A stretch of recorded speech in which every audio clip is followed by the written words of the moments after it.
Ready? Hello everyone. My name is Reghu, Faculty for General Studies 2 and Current Affairs in Lukmaan IAS. Today we are going to see some of the important aspects of international relations. You see, international relations as a subject is part of your optional, that is political science and international relation, and also general studies paper 2. The purpose of this lecture or the orientation of this lecture will be towards general studies aspect, not to optional. The fundamental difference between general studies and optional is, in optional you have many theories to study. Numerous schools of thoughts will be there.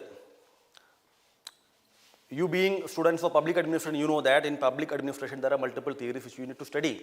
Scientific management, right? And you have behavioral theories, etc., which you do not study in general studies too. Polity or civil services is part of general studies too also part of public administration. But the scope of civil services or polity in public administration is much more than in GS. Similarly, as far as IR is concerned, international relation is concerned, the scope is limited as far as GS is concerned. However, the scope is broader, expansive when optional subject is concerned. So, a student preparing for general studies IR subject should know this difference. Before beginning this lecture, I will tell you that some doubts might be in your mind which book to refer for international relations. I would say no book. No book is necessary unless you clear the mains examination and then there is an interview call for you, or you believe that you will get an interview call. Then we will tell you that you read this. Otherwise, no need.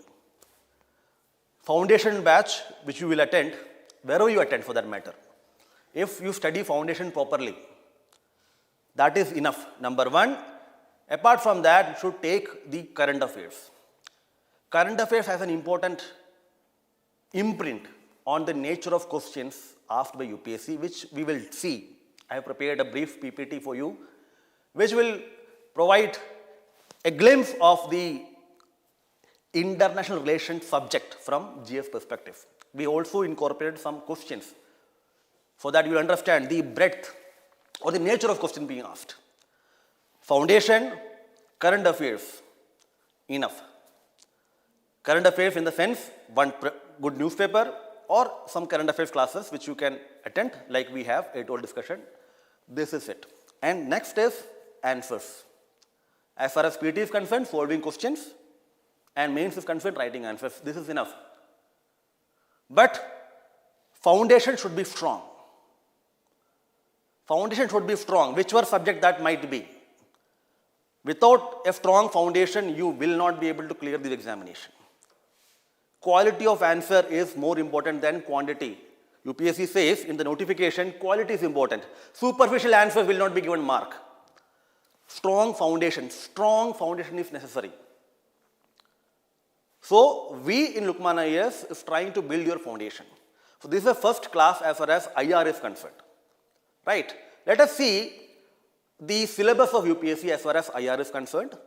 Then we will look into the difficulties in understanding the syllabus of UPSC as far as IR is concerned. Then we will show you the syllabus which we created to make your studies easy. Then we will see different questions of UPSC. After that, we will start studying some fundamental aspect of international relations. This is how we are going to proceed. Right? Any doubts you have in between, online students and offline students, you can interrupt me and ask. The more you ask question, the better it for me. I never discourage asking question whether it is in international relations or polity or whichever subject I take. Right? No discouragement. Because once you become civil servant, your authority to ask questions become limited. Because there is a framework under which you have to work. Now you are students. You can ask questions. Right? Anyway, let us go. The syllabus of preliminary examination. Syllabus. I have taken the syllabus from where? From the UPSC notification. from the UPSC notification. This is the syllabus as far as GS1 is concerned. Current events of national and international importance. Rest all the other aspects of syllabus in general are not linked with international relation. Current events of national and international importance. Now, current events of national importance. Current events of national importance may not be directly linked with international. Remember, international, at least relation between nations. We will see this. What is IR? But for the time being, understand, international. At least there should be 2 states or countries for international relation to happen. So, current events of international importance. It is true that when G20 is conducted in India, it's a national event also, but has an international significance, right? So, this is the only aspect which we can directly link with as far as IR is concerned. But you know that international relation is a subject which also deals with geography. We'll see later terms like geopolitics, geoeconomics, then you will understand. So, there are multiple events which are happening at the international level. Let's say there is this war happening between Israel and Hamas. The Ukraine war is going on from November, I think February 2022, Ukraine-Russia war. So, multiple news items will be there which will give you multiple new places. So, UPSC might ask, this place is seen in the news, where? This way. So, those questions can also be linked. In general, you will get 4 to 5 questions as far as IR is concerned, right, as far as PT. But it will be very difficult to place it in international relation, because international relation is a multidisciplinary subject. It has link with environment. Let's say UNFCCC, please come, United Nations Framework Convention on Climate Change. It is environment, but it is international environment in that sense. Terrorism is an issue. We have organization or the UN trying to develop a global convention. Technology or science and tech. Countries are coming together to develop understanding or consensus on how to address the problems of artificial intelligence. So you may say that it is artificial intelligence, science and tech, but it is international. The discipline or the subject of IR cuts across multiple subject areas, multiple domains. This has to be kept in mind. Anyway, let's go further. The syllabi, international relations, mains examination. This is what as far as mains examination is concerned. Mains, GS2. I've taken from 2023 notification of UPSC. Remember, it is very much necessary to read the notification of UPSC. You can reach your destination only when you know the path very clearly. The beginning point of the journey of your UPSC is knowing the examination properly. In order to know the examination, it is necessary to read the notification, because that is the mirror, or that is the document which tells you the scheme of the examination, the structure of the examination, syllabus of the examination, and what UPSC expects in a future civil servant. Which subject should be addressed which way? What is the quality of an answer in essay? How it is different in GS and how it is different in what? Optional. All this you will get. Beginning point. So, syllabus is necessary to understand. Now, what is the syllabus? India and its neighborhood relation. Neighborhood relation, that's it. Bilateral, regional, global grouping and agreements involving India and or affecting India's interest. Here we will study, you see, India and India's neighborhood. Here we will study India-Pakistan relation, and in fact all those countries which are part of our neighborhood. There cannot be any precise definition of neighborhood, but we can say countries with which we share land borders can be our neighborhood. So here we will study our relation with Pakistan, Bangladesh, Nepal, Bhutan, China, and even let's say we can study countries with which we do not study, we do not have land borders but maritime borders. Or historically, we have civilizational types like Sri Lanka, Maldives, etc. Bilateral, regional, global grouping and agreement. Bilateral, India has bilateral relation with Russia, USA, France, etc., etc. We'll study that. Regional and global grouping. Regional grouping, let's say in South Asia, we have FARC, Southeast Asia, ASEAN, right? In the context of Europe, we'll study European Union, multiple groupings. G20, global grouping, G20. Now the question is this, grouping agreements, you see this structuring of this statement or the syllabus of UPSC is confusing. Grouping. What is the meaning of the word grouping?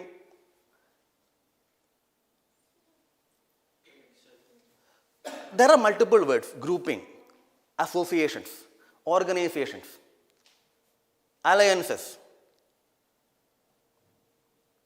institutions. What are they different? You see, here is this one. Important international institutions, agencies, fora. Now, tell me the difference between international institutions, agencies and fora. Is it possible for you to differentiate, or do they look like similar to you? Similar? Can you give me an example of international fora? How is it a fora?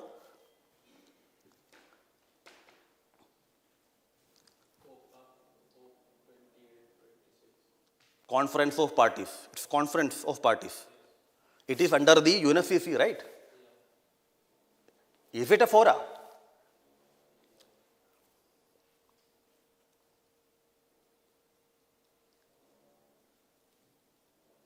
Yes or no? Yes. How? Because it's a platform where different nations present their ideas. If it is so, then what is United Nations? Then what is G20? Then what is FARC? Then what is ASEAN? Then what is European Union? Then what is WTO? Then what is IMF? Then what is World Bank? IMF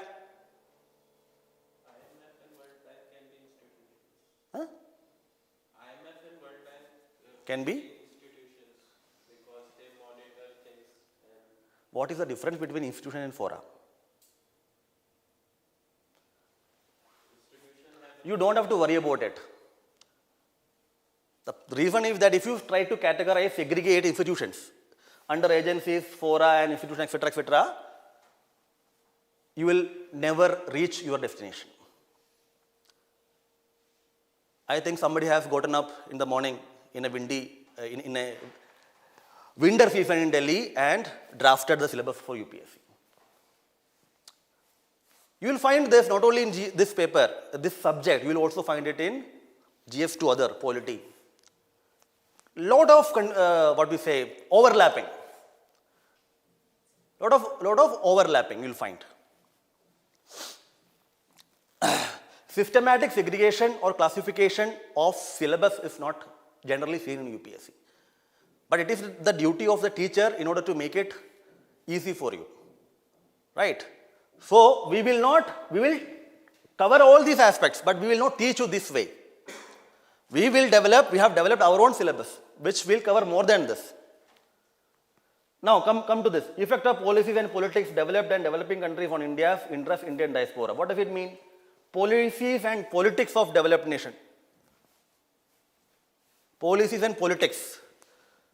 Whether politics can be divorced from policy or policy can be divorced from politics.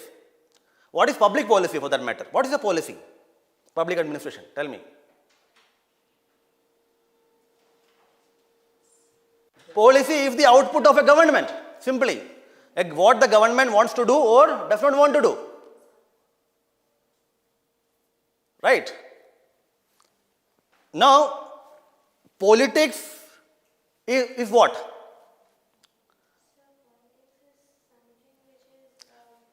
Can we link politics and policy with government? It's difficult to segregate politics and policy. Policy is the manifestation of politics. Politics of the ruling party or the government. Again, difficulty to understand. It is not my job to, deconstruct the syllabus of UPSC, but I want to tell you this, the problem with the structuring of the syllabus. These two in green are not part of GS2. It is part of GS3.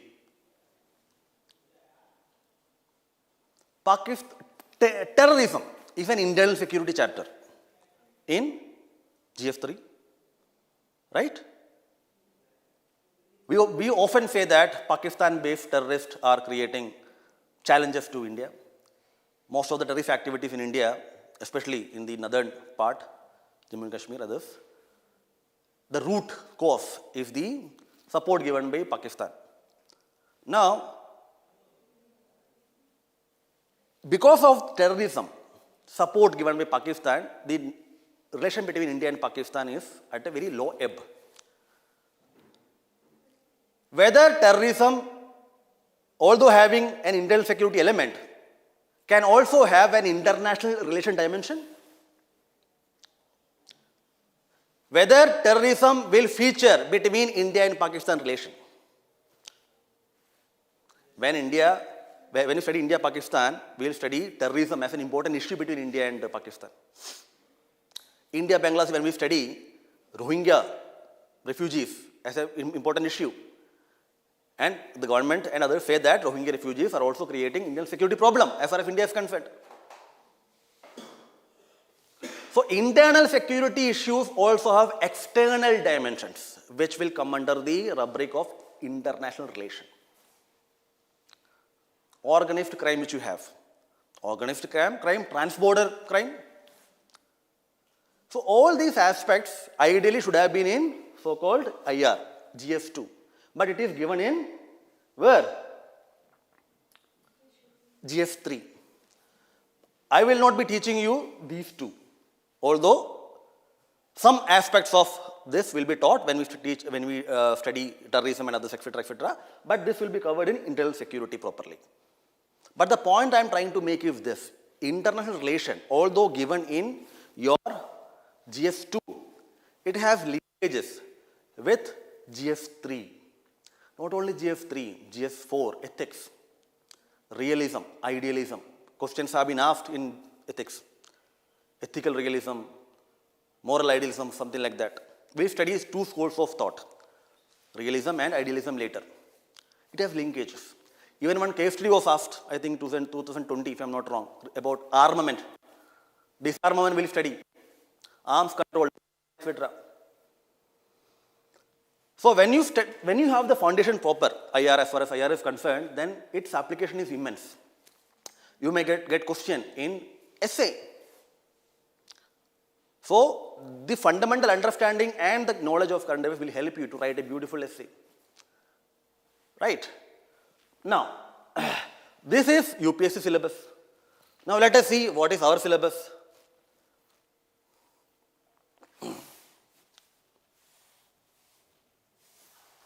This is our scheme of syllabus. Now, you see this, you read this for yourself and tell me whether it is more appealing to you, whether it is easy to understand, whether the syllabus is properly structured, classified, categorized and presented. Introduction. Introduction will study what is international relation, the origin of IR, various schools of thought of international relations. Then we will also study some fundamental concepts, geopolitics, balance of power, geoeconomy, realpolitik, diplomacy, etc., etc. Because this is the beginning point. If you understand this, and it is necessary to teach you these things at the beginning. For that, on this foundation, you can develop further. Right? Evolution of India's foreign policy, we will study how it has evolved. We will take a framework. The External Affairs Minister has provided a 6-step framework as far as foreign policy is concerned. We study that. India and the neighborhood will study Pakistan, others, etc., etc. Right? Here we will study India and bilateral relation, India, USA, almost all the important countries will study. Nothing will be left. India and the world. Here we'll study India, South Asia, India, Southeast Asia, India, Africa, India, North America, and we'll study, let's say, India, Latin America, India, West Asia. All the important areas we'll study. International institutions. Here we'll study UN, WTO, we'll study G20 and all the important international institutions. We have also developed a wonderful material, printed material for you, which has covered all these things. But in the class also we'll teach you. Not only this, we will provide the current affairs. Current affairs will be taught, current affairs will also be, material also will be given with every subsequent class. So if you do this properly, then your entire international relation will be completed comprehensively. Now, let us go back. What does UPSC want? I think, yes, UPSC says the questions are likely to test the candidates. This is with respect to mains examination. What does UPSC want from a student? Basic understanding of relevant issues. Basic understanding, which means what? Fundamental understanding of relevant issues. What are relevant issues? Anything can be?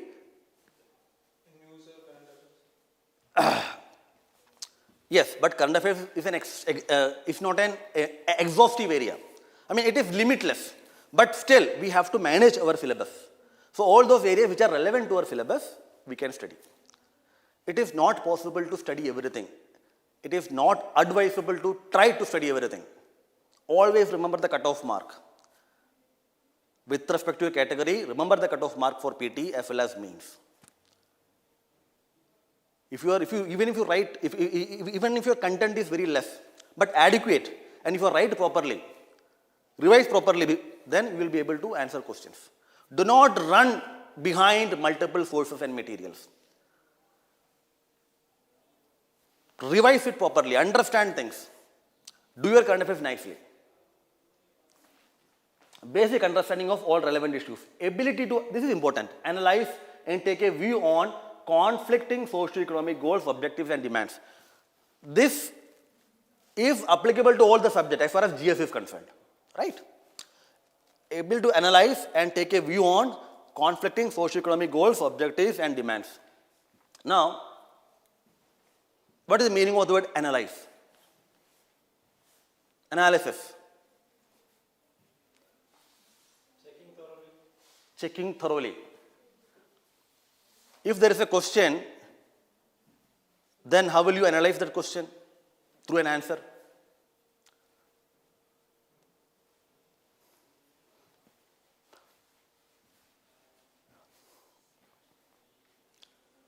Looking at various dimensions of an issue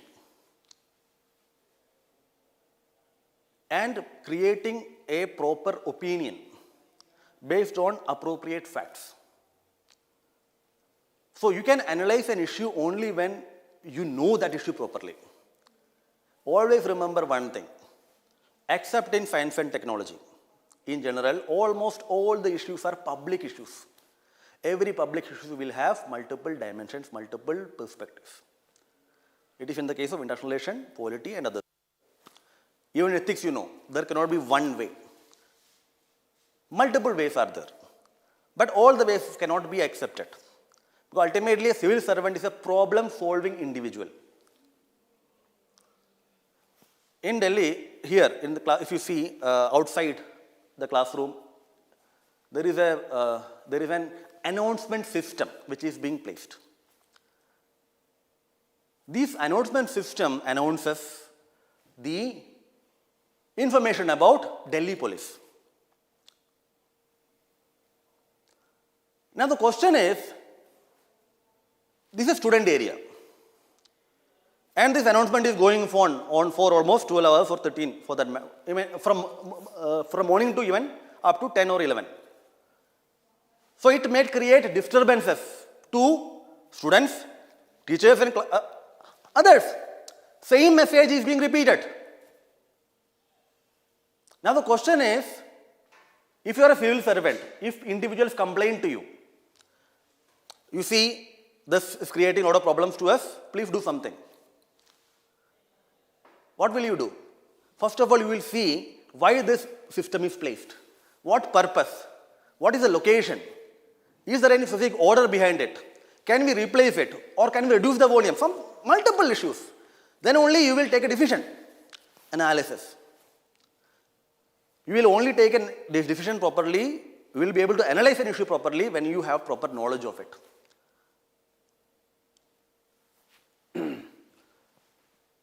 Analyze, as after that a proper view should be taken. View, an accepted view, an appropriate view should be taken. Very much important. Let me ask you one question as far as IR is concerned. India always stands for peaceful resolution of disputes in international relations, which means India does not want that Ukraine and Russia to continue war. Whatever issues they have, address them peacefully, whether in the context of Gaza or Gaza. So does that mean India should condemn the aggression? Does that mean that whenever such conflicts happen, what should be the position of India? In the context of Russia, India has been getting oil at a very subsidized price from Russia. So is it right for India to do that? Because this money which the Russia is getting from India is being channelized for fueling the war, which is leading to catastrophe, destruction, killing of innocent civilian, and continuance of war.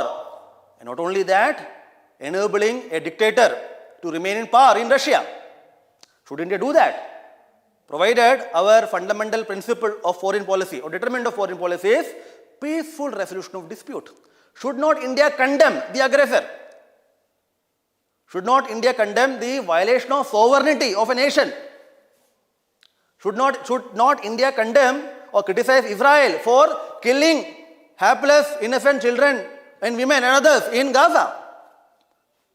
I'm asking you, conflicting in the context of, let's say, I'm taking Russia.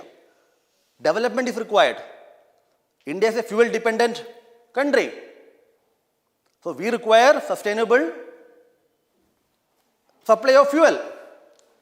If Russia is giving us, so it is helping our development and various other obligations. So on the one hand, Russia is the aggressor, it violates international law. On the other, Russia is giving us fuel.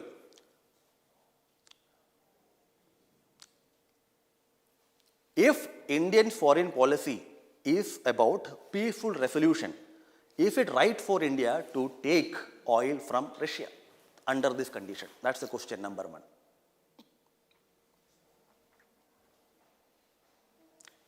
Environment and development. This is a very easy thing to understand. Constructing a dam. Or let's take this practical example, Char Dham. You know this, what happened, right? Tunnel. An environmentally fragile area where you are constructing a big infrastructure project. So when such infrastructure project is created in such an environmentally fragile area, then it will have disastrous consequences. It may also lead to displacement of people. Tribals. If tribal wants to live in their area and without displacing them, a dam or an infrastructure project cannot be created. There is a conflict here. How do you reconcile them? What should be an appropriate approach? The questions which are given to you in the mains examination in general test this ability. You write a lot of data, a lot of facts do not generally matter. The view that you take, the approach you take, that is what matters. That is important and which is given here. Because a civil servant is a problem solver, irrespective of which service you are in. And India being a developing nation, resource demand of the state is very high. Everywhere you have problem. And because you are at the decision-making position, you will encounter such problems where ready-made answers will not be available. And how you approach them, how you address them is what is being tested in questions. This is what is given here. Necessary to read the syllabus and notification. Candidate must give relevant, meaningful and succinct answers. Relevant answer, meaningful answer, succinct answer. What is the meaning of relevant? Relevant is, So which is relevant with in the news, with the news which is relevant. that's true, but in the context of question, we are dealing with question, right? That content will be relevant which is linked with the question. If you are writing those points, content, which is linked with the question, demand of the question. If you are writing that, then, if the question is on civil services of India, right, then you are talking about political reform, criminalization of politics. No. I'm just giving an example. Relevance should be contextual in the context of question. Relevance. Meaningful. What is the meaning of the word meaningful? That which have meaning. Has anything meaningful will have relevance? It may have relevance but may not be relevant in the context. This is the difference. It might be meaningful, it has a meaning, but not in the context. Succinct, to the point, bullseye.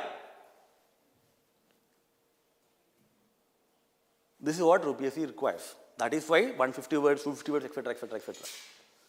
Quantity, no, quality. You will be able to write quality answer only when your foundation is strong. Substructure should be strong, whichever subject might be.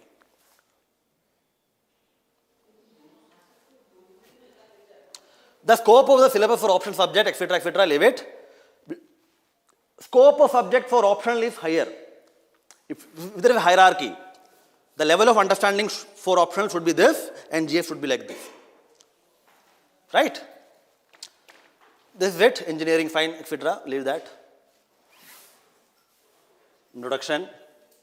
Now, some questions, after that we will study the proper IR. This is from UPSC 2023. Sorry.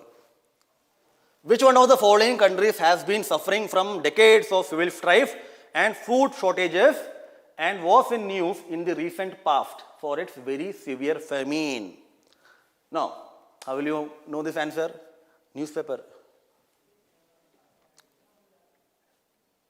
If you see November or December newspaper 2022, Hindu has covered this. One newspaper is enough. And try to make small notes if possible. Otherwise, you take current affairs magazine also. But newspaper reading is must. Necessary, whichever subject it might be.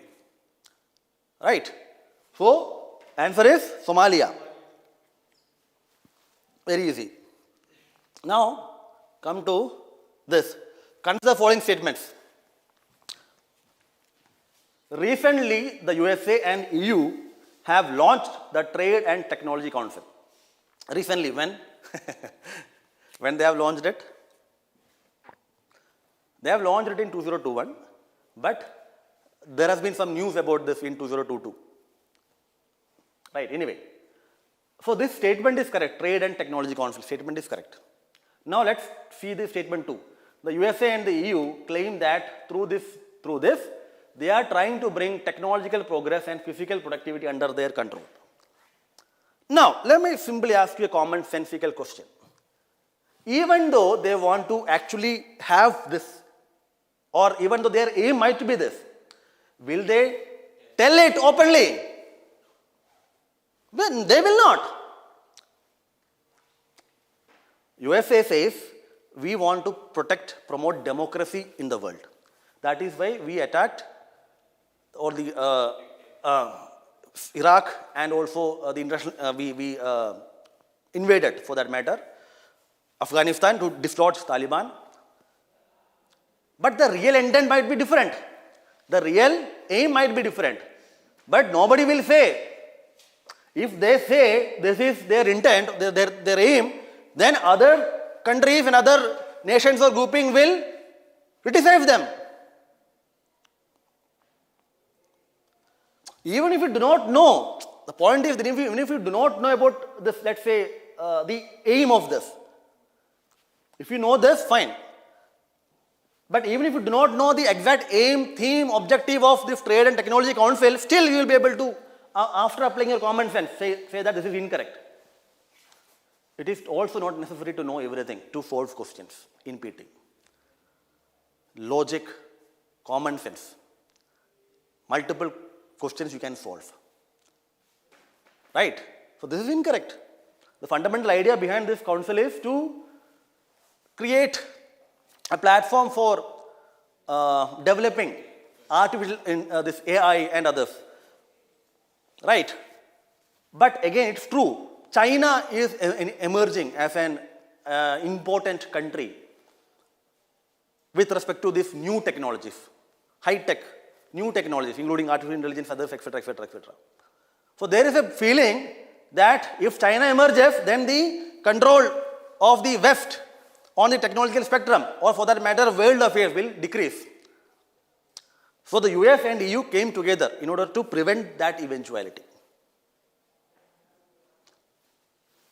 Although, in order, this Trade and Technology Council might have, or will have, I would say, this aim of preventing other countries accessing these new technologies. They will not say it openly. They will say this is important, a collaborative platform between EU and US, where we'll pool our resources and we'll develop new technologies, which we'll also provide to other countries. This way. Nobody will say proper intention or proper aim. Statement is incorrect. Now, let's move further. This is about mains questions. Virus of conflict is affecting the functioning of SEO.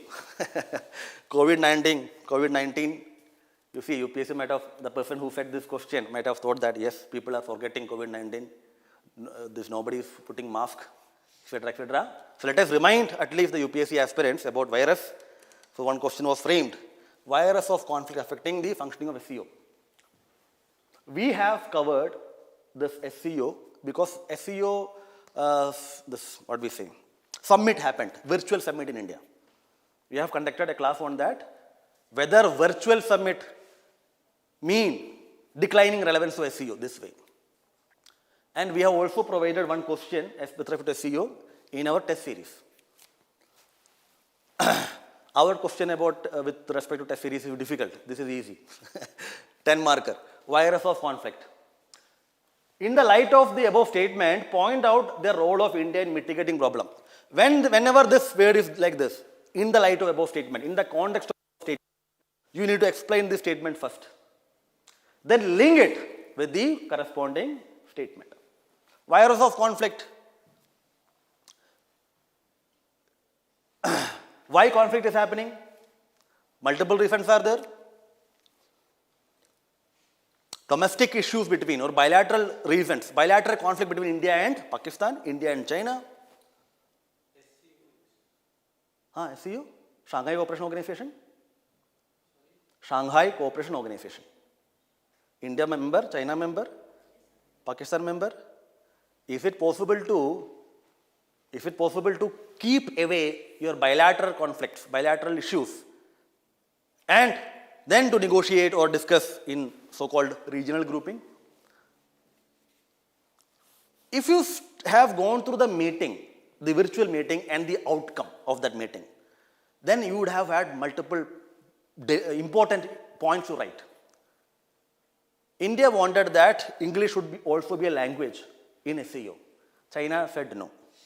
Now the language in SEO is, official language is Russian and Chinese. India also wanted millets to be included as an important theme as far as this is concerned. No. You will write about Galwan, India-China problem, boundary, etc. That is why this is also being played out here. But you will not write these aspects.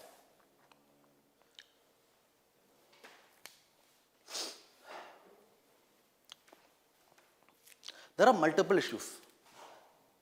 This you will understand only when you have a fundamental idea of SEO. The structure of SEO itself is contributing to the conflict.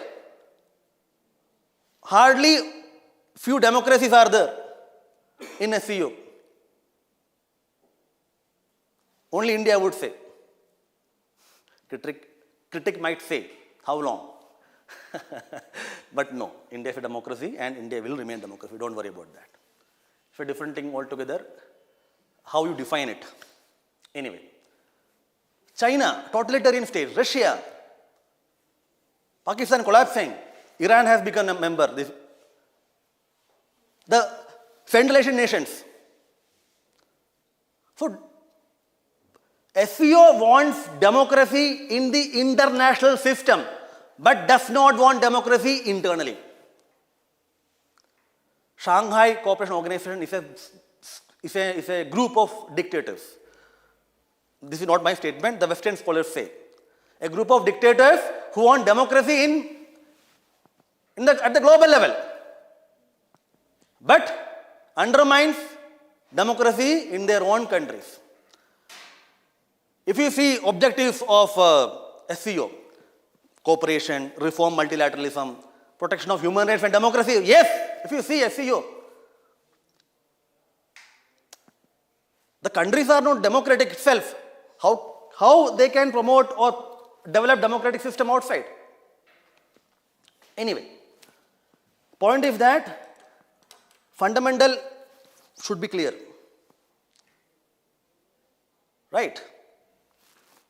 And current affairs. It would have been very easy. This question would have been very easy for you to write.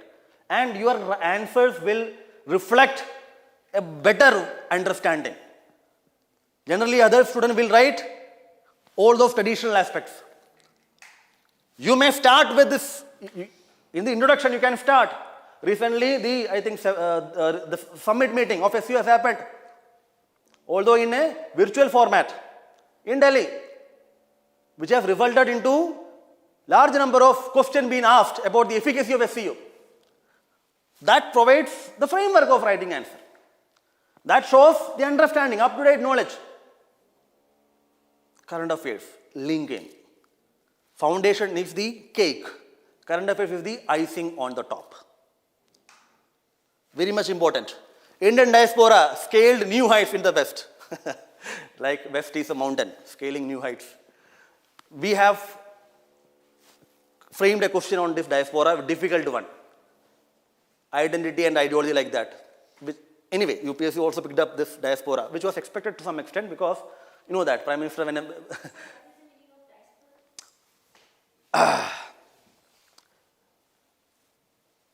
diaspora, let me put it this way. Individuals living outside their country of origin. Diaspora. People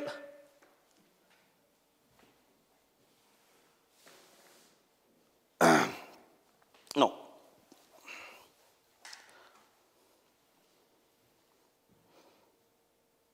People living outside their country of origin but have ethnic linkages with their home country. Indian diaspora, they have some linkages with India. Diaspora incorporates the dispersed category of people having some sort of linkages with their original country. So Indian diaspora can be persons of Indian origin, broadly speaking. You can also include in the non-resident Indians in that sense. Right? So the Kamala Harris can be counted under diaspora. Some kind of linkage should be there.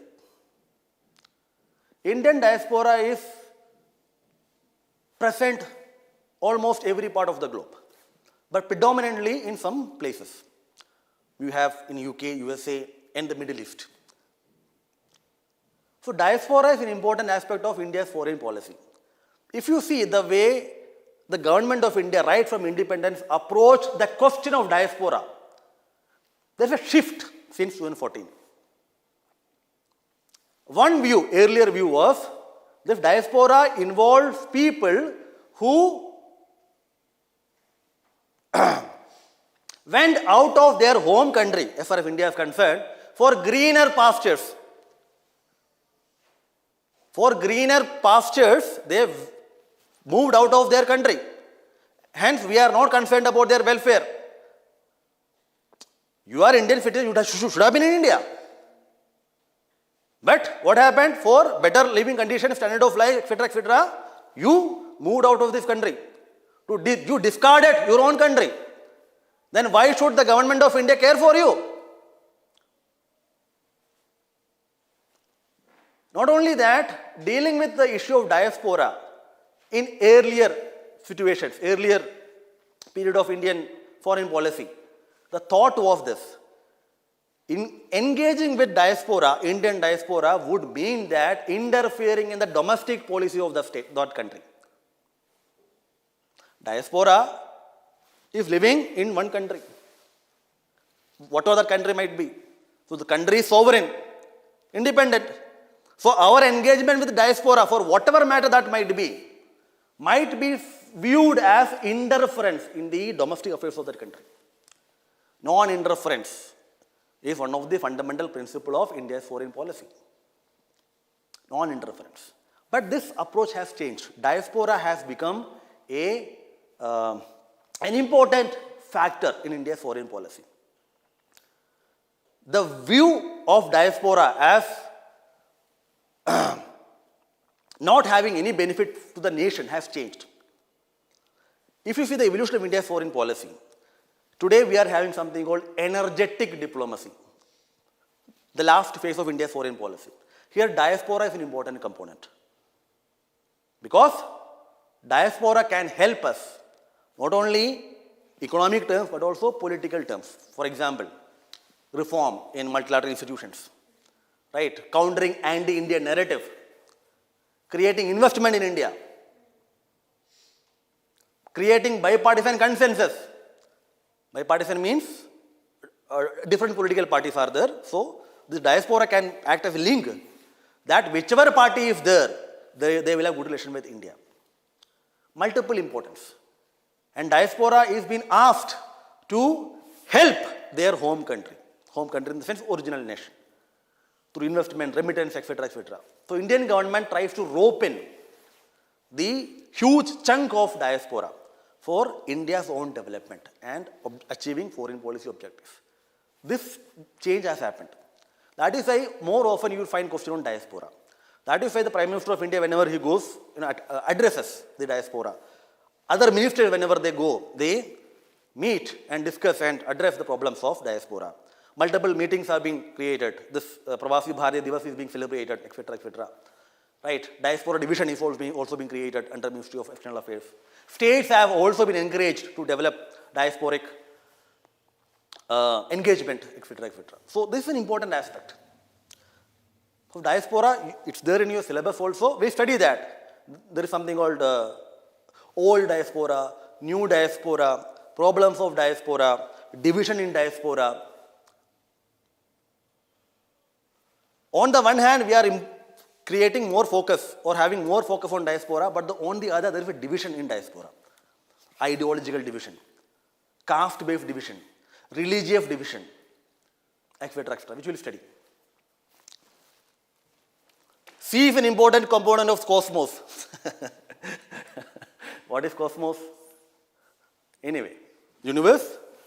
C is an important component of cosmos, discussed in the light of the above statement, the role of IMO. This IMO summit has happened in, I think, June 2022. June or July 2022 in London. Current affairs. So that was the background of it. The point I'm trying to make with this current affairs. Important. The expansion and strengthening of NATO and a stronger US-Europe strategic partnership works well for India. What is your opinion about this statement? This is a new framing of question. If you see previous year's questions, this what is opinion, this statement you may not see. What is your opinion? My opinion is that I don't have any opinion. Is that your opinion? How will you write? Can you begin that my opinion about the statement is this? No.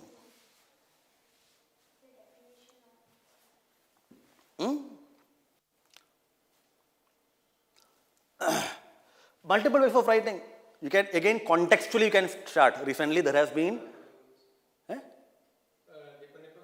Depending upon NATO and all the organizations which have asked, we have to write about it and then give our opinion. You can, yes, you can start about NATO. NATO is an international security organization having this much, etc. Some brief can be written. And then you can write NATO. Recently there has been a debate of providing NATO plus status to India. Right? NATO plus status means this NATO has such kind of relation between South Korea and Japan and some other countries. NATO plus, which simply means that fundamental idea of NATO is attack against one country, is attack against all. Collective security, which we call it. So giving NATO plus status to India can help India in the context of aggression. This question is framed in the context of China. But the question is, yes, there can be benefits. But if you see government statement, that government has categorically rejected this. Because NATO is an alliance. We do not want to be part of any alliances. We want to be partners. Let me ask you, if India becomes part of NATO or NATO plus, whatever that might be, what will be the nature of India's relation with Russia? What is the view of Russia vis-a-vis NATO? One of the fundamental reasons of intervention in Ukraine by Russia is because of eastward expansion of NATO. Russia has been a traditional friend to India, all-weather friend. Right? So we can count upon that country so far. What's the difference between alliance and partnership? When some countries come together to address mutual security issues, then that coming together or grouping is known as alliance. Alliance provides commitment and binding nature to the members. Alliance has to be located in security. Alliance has to be located in security. Defense, NATO, an example of alliance. Partnership can be countries coming together, forming a group for dealing with multiple aspects, multiple areas, multiple domain, technology partnership, cultural partnership, climate change can also be that. Partnership does not provide any bindingness. Partnership does not have, strictly speaking, you see the problem with this. There are multiple ways of looking at something. You may find these terms used very loosely. Loosely these terms are used. But fundamentally these are different terms. Partnership does not have the security dimension. Partnership does not provide you the binding commitment. India believes in building partnerships because partnership provide opportunity for multi-vector diplomacy, so-called. When there is commitment, let me give you a practical example. Although, when a man or a woman is committed to somebody, does that restrict your option or increase your option? Restrict. Commitment restricts. Alliance restricts. You cannot engage with other nations. India has to engage with most of the nations because we have benefits. We cannot antagonize, exclude some, especially the major countries. So we cannot be seen to be having alliances with one group. Even in quadrilateral grouping, there are military partnership, etc., but there are military drills in Quad. We will study that later. But India has resisted what? Militarization of Quad. India has resisted converting this Quad into an alliance against China. Partnership. Live-in relation and marriage. Why not an alliance against China? Because China has never been a friend. China has never been a friend. To whom? With whom we should have alliance against China? Quad. How does Russia view Quad? Russian Foreign Minister Sergei Lavrov called Quad as anti-NATO. Not anti-NATO, Asian NATO. He called it Asian NATO. Always remember, there is development of an axis. An axis having China, Russia, North Korea, Myanmar, Venezuela, Cuba, etc., Iran. Another axis is led by USA and the West. When Russia invaded Ukraine, China has stood with Russia in the UNSC, UN, and also helping it. Increasingly, China and Russia are coming together. If we form an alliances or any alliance against China, it will antagonize Russia. There are multiple reasons for that. One reason I am telling you.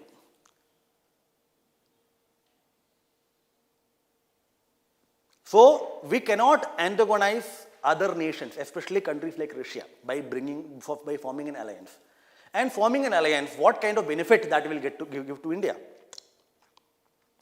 What if after forming this alliance, USA say that, okay, if you have war, you do that, you engage with China, we are not going to help you. They will be binded by the alliance. That's true, but who's stopping a sovereign nation from withdrawing it? Who is stopping a sovereign nation from withdrawing something? Who is supposed to enforce? WTO, binding nature. An award is given. But who is there to implement it? Is there a global police or global court system? No. You see, it's not a binary thing in international relation. Cannot have this black and white approach. Multiple factors, multiple dimensions should be analyzed. Then you should take a position. The fundamental issue of alliances is against India's traditional foreign policy, number one. Alliances bring commitment and restrict the scope, which means that we cannot access technology, finance, and other help from other nations. Especially when the West is against the East or the rest, China, Russia, and others. India moving towards this West will be termed as aggression and will be viewed by Russia and other nations as against their interest. That is the reason. Alliances are not in our interest so far. Anyway, so what should be your opinion? India needs to develop its own capabilities in order to address the threats and also explore various other mechanisms through diplomacy and negotiation to address the challenges that India faces. Becoming a member of NATO is not in India's interest, which is also being explained by the government of India. That is it. After writing, this conclusion should be taken. Government of India reports, their statements, minister statement, PIB, this will provide you authentic position of the government of India. Alliance and partnership, external affairs minister. So whatever he is teaching you, is not our own viewpoint. Our own viewpoint might be different from government of India. If you ask me clearly, then I would say no. Russia is the aggressor.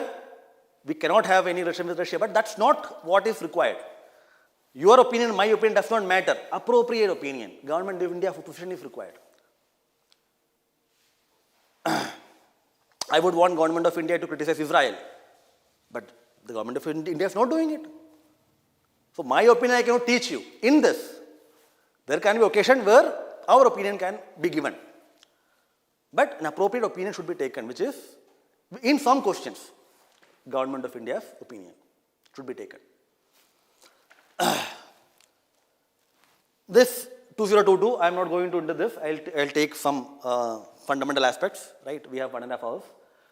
So these are some questions. Again, most of these, in fact, all of these questions are current oriented. But again, fundamentals are necessary.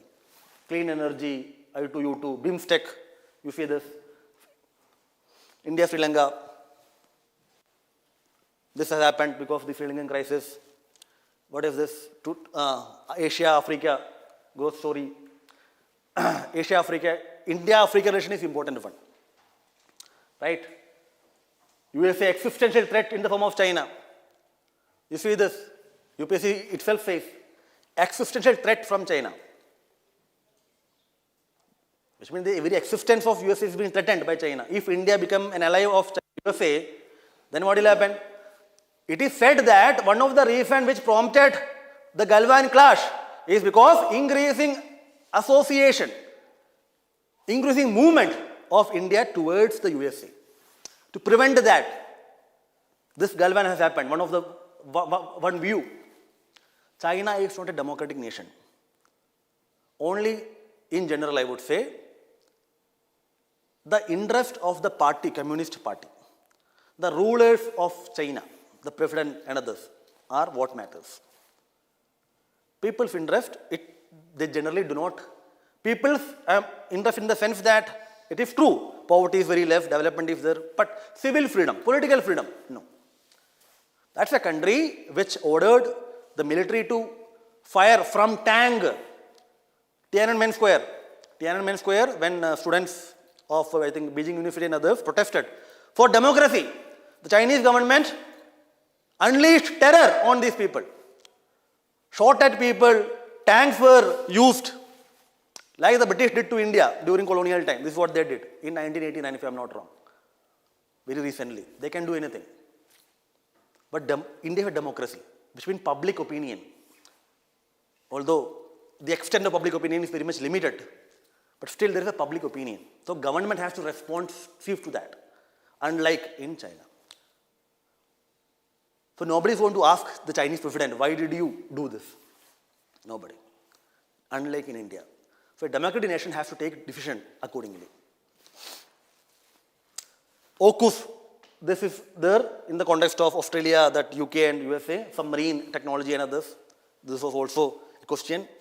All these things we have taught. You see, SEO, again,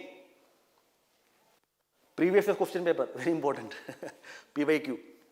This is a very easy question. Critically examine is the word, which means some issues should also be written. Now, aims and objective. Are there any difference between aims and objective? Aim, objective, goal, aspirations, ideals. Any difference? There might be linguistic difference or etymological difference. Etymology means origin of the word. We are not concerned with that. You will write aims and objective of SEO is this or are this. This you write. Do not segregate it. Similarly, role and function. Role and function. What difference? Linguistic, etymological difference might be there. But we'll write it together. Role and function. Powers and function. Write it together. Because nobody is going to ask UPSC, why did you frame this question? In this context, UPSC is like China. Right? So, they can frame any question.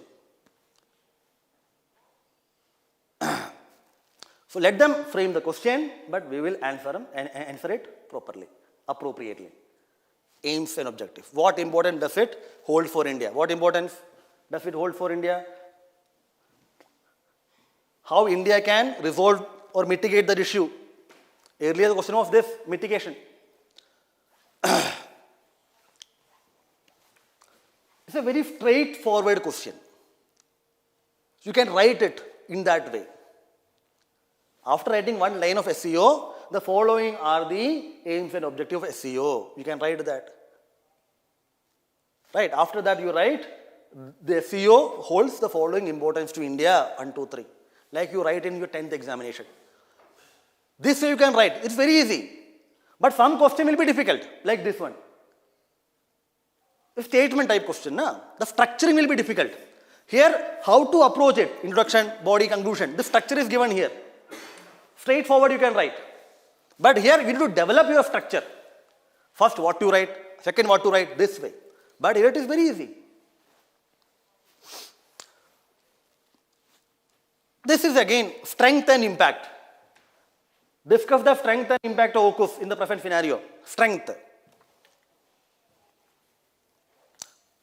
Is it possible to differentiate strength and impact?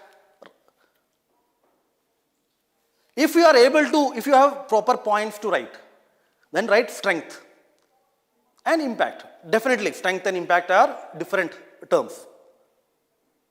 If I have strength, then I can push it, and the impact will be, let's say, moving or falling, whatever that might be. Impact is different.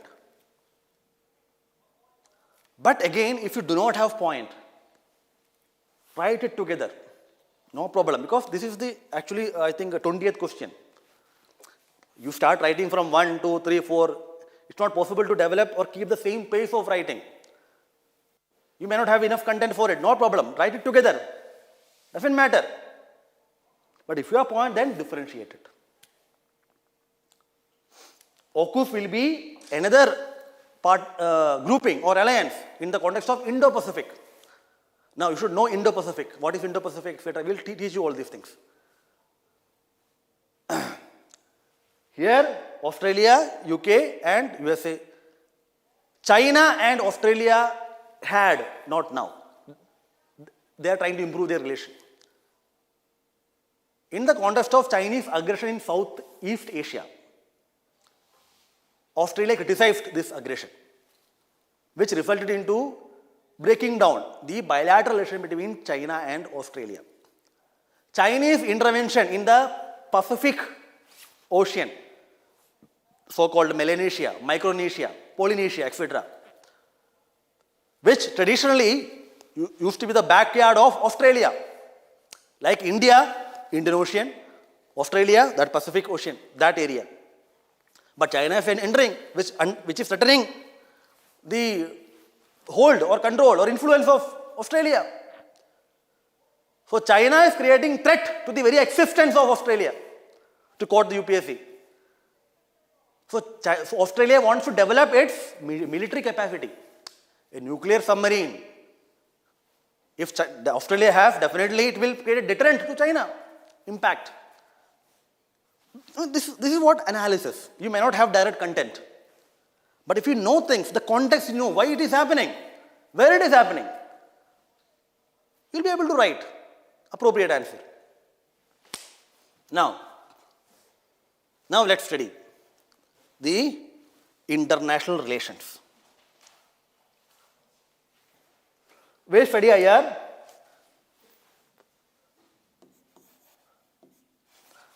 We'll study IR.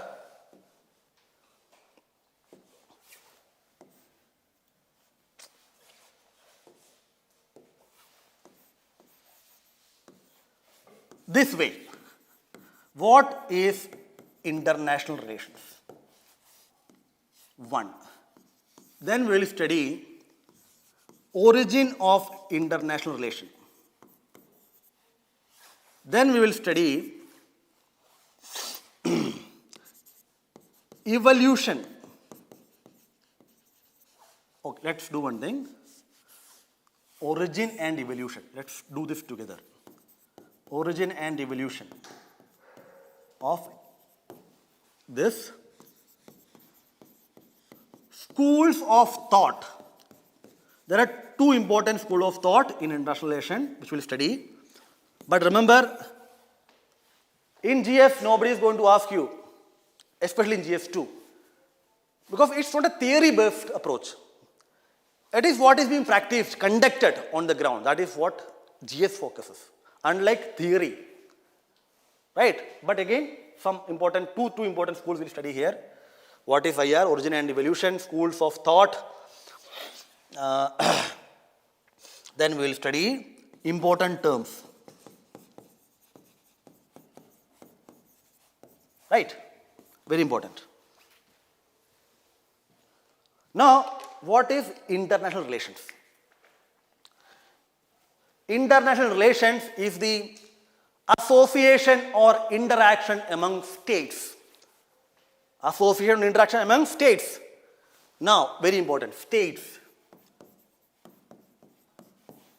This state, the state in international relation is country or nation. State in international relation is country or nation. Not the states of India. Not in the sense of provinces. We are using the word state in IR unless the context demands for country or nation. Another term used in IR is nation state, which I will explain here. Here I will explain, don't worry. So state or nation state are used interchangeably. Essentially mean nation, country, like India, Australia, Japan, China, etc., etc. Right? So IR is the relation among states, interaction among states, association among states, engagement among states. This association, interaction or engagement can be through multiple mechanisms, and it can cover multiple areas.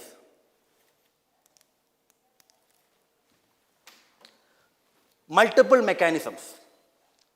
The most important mechanism of international relation is the government to government relation. Government. So Indian government with USA government, we have something called 2+2 meeting. Annual summit meeting we have. Recently Prime Minister had a telephonic conversation with Putin. External Affairs Minister keep on visiting. Government to government. The most important mechanism of international relation is government. When we view international relation from the framework of government to government relation, and when we see or when we say that governments are the most important actors in international relation, then we are essentially saying that international politics is international relation. There is a term called international politics. International politics. When governments are the most important actors or governments are the key actors in international relation or relation between countries, then that relation is known as international politics. This will be clear to you because we will explain this evolution. Then we will come to know that it is not government which is being involved in relation between nations. There are multiple other mechanisms. Non-governmental organizations, business organization, regional organization, international organization. We will study that later. When the word international politics is used, it essentially means that in the context of relation between states, governments are the key actors. A state-centric view or a government-centric view of IR is IP, international politics. But remember, today, it is not international politics. There are multiple actors, multiple mechanisms through which this is conducted, which we'll study later. But if you see the beginning of IR, then government used to be the key actors, the most important, or sometimes solely the only actor. But this definition of IR as interaction, engagement, association is very narrow, in the sense that it does not capture all the essences of relation. That is why some scholars say this relation between nations is a struggle for power, which means IR means struggle for power among nations. Nations interact or engage or come together for acquiring or maximizing power. The reason why nations interact is not only for peace building, but for power maximization. In the Cold War period, we'll study that later, for the time being understand. Cold War. Two blocks were there, USA and Russia, USA and USSR. Multiple countries joined either of these two blocks. Now, why these countries are joining these two blocks? Or why USA or USSR is asking or demanding other countries join our bloc? Why? Because during Cold War, the essence was who will have maximum power? The USA-led bloc or USSR-led bloc? More the numbers, more power. There is strength in numbers. So USA interacting with country A, purpose is power. Struggle for power.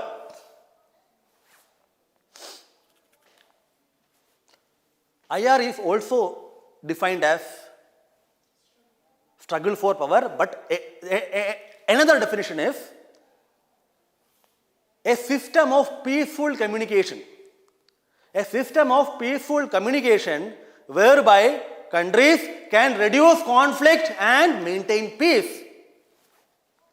When there is relation, there can be dialogue, discussion, negotiation, deliberation, problems can be addressed. Relations bring awareness of each other's position. Distance creates doubts in mind, whether in the context of people as well as nations.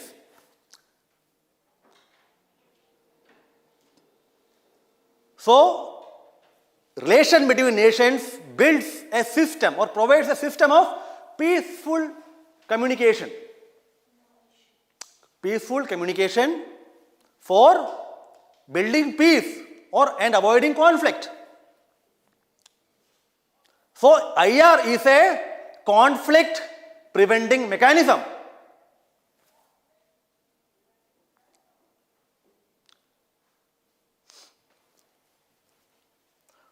But some people say IR is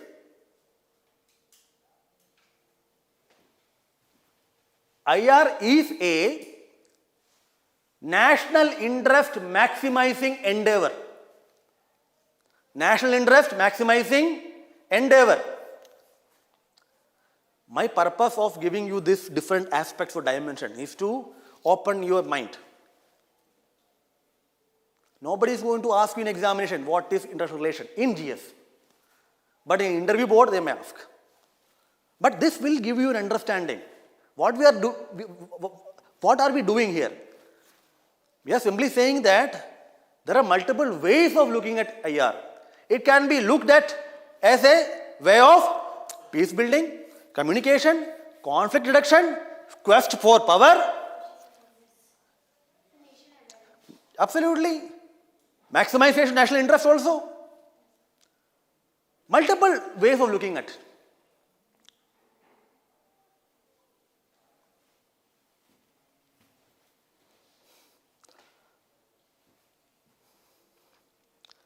So, we are saying that it is difficult to define IR from a monolithic point of view.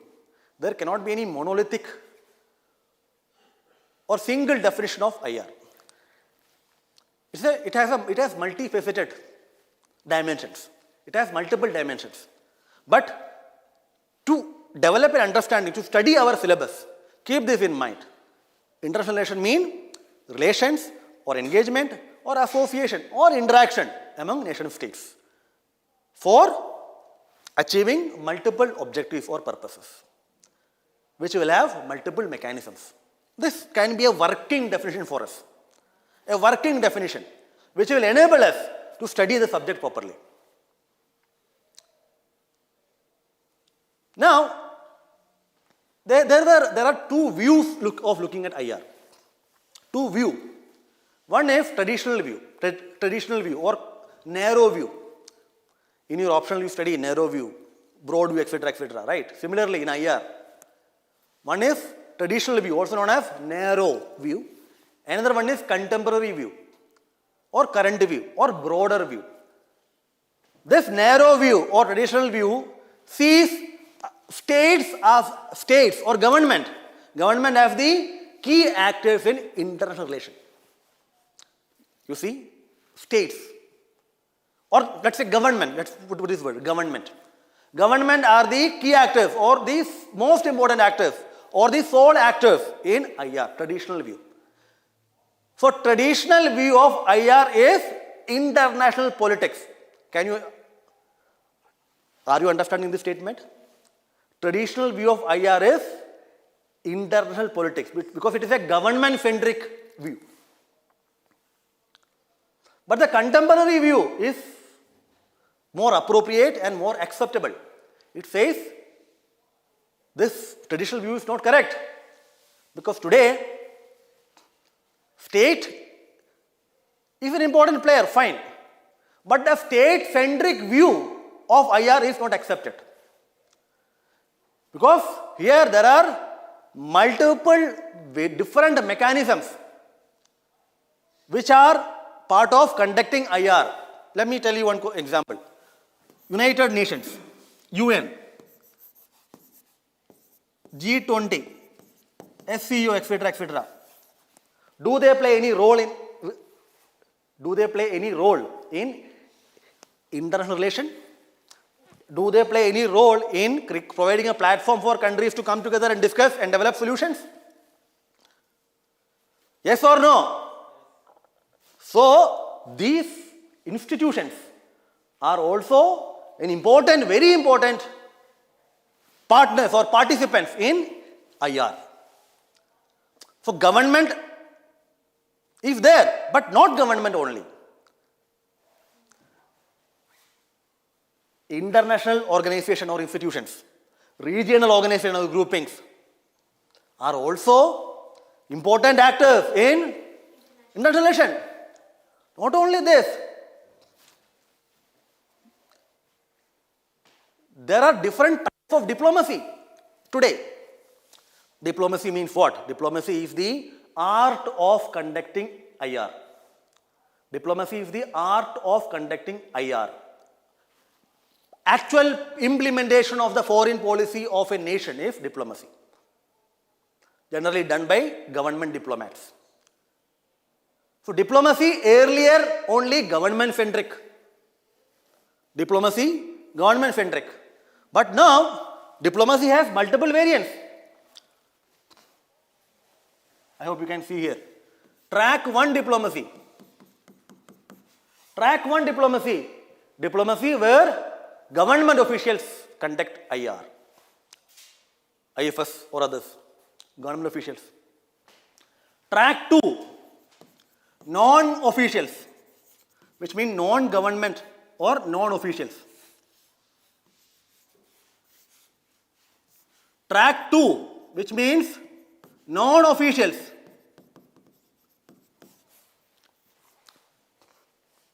Non-officials can be business persons, like FICCI in India and similar business organization in USA and others. Not government. Track 1.5, both official and non-official. You see that when the Prime Minister goes with him, you know who goes.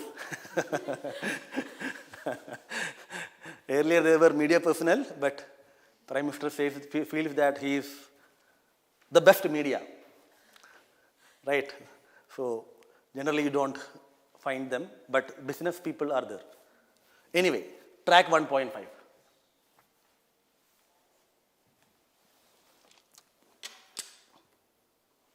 Track 3, people to people, university, students, tourists, or some established structure of people to people. The civil society can come together and they can meet, something like this. Track 3, people to people. Track 4, multi-dimensional diplomacy. I mean, everything is going on together. Officials, non-officials, business, etc., etc., etc., this way. The point is, if this is the structure or practice of diplomacy today, then we cannot have a state-centric view of IR. Are you understanding what I'm trying to say? In some cases, instead of the government, these actors might be having significant say. Not only that, what about non-state actors? Non-state. Non-state actor means groups having significant influence, but not part of the official machinery of the government. Non-state actors. Depending upon the context, the meaning varies. A non-state actor in the context of governance, polity and governance, non-state means either private sector or the civil society. But here we are using in the context of IR, non-state means terrorist organizations. And those organized crime syndicate. They also have India-Pakistan relation, nosedived because of Uri and Pathankot. Who conducted it? Pakistan called non-state actors. 2011, Pakistan said non-state actors. Non-state. So non-state actors have significant influence in IR. Palestine and Israel, Hamas, so-called non-state actor. Vended. The point I am trying to make is the contemporary or current view of IR is more acceptable, appropriate. Because it tries to capture the nuances, the extent of multitude of methods or mechanisms through which the relation between nations are conducted. Right? Now, origin and evolution. Remember, IR is a subject, a discipline, but also a practice. Public administration. If a discipline is a subject which you study in universities and others, even coaching institutions, but public administration is government administration, practice. So there is a theory part, there is actual practice. Similarly, IR, theory, a discipline which you learn, but also actual implementation practice. The practice is done by diplomats and through other channels which you mentioned. The study is done by scholars and others and students who study. So while there is a theory, while there is a body of knowledge called IR, there is a practice, system of practice, actual practice, which is being conducted through diplomacy. The practice of relation, that is IR, is from time immemorial. Beginning from, let's say, human civilization or organized state, from ancient time also. You know that Ashoka sent emissaries, and you must have studied in ancient history that from Greece and Rome, trade, etc., etc. These things keep on happening. But there was no systematic study of this particular aspect. Trade and others, trade, tourism, etc., etc., created opportunity, and then interaction between nations. A dedicated focus, a systematic approach was not there. But again, practice was there. Thus, a systematic focus on the importance of relation between nations came in the year 1648. practice. But as a discipline, developing theories, concepts, model, analysis, it is a 20th century phenomenon. After the First World War, a dedicated disciplinary orientation, which you study political science and IR. How this IR as a body of knowledge, a theory, like in public administration 1885, Woodrow Wilson, discipline started. So this theory, body of knowledge, a focus on study, disciplinary aspect started in early decades of 20th century. We are not concerned about that. We are concerned about actual practice of international relation. In the evolution which we study here, origin and its evolution, we are focusing upon the systematic focus on the IR as a practice. Why countries decided that we should focus upon relation between nations? Because countries then would have thought about the benefits. You will understand this impact, you will understand this when I explain. I am going to explain this origin and evolution of IR through the following 4 phases, 4 or 5 depending upon wait, where is it? Yes. Phase 1, 1648 to 1548 till end of World War II.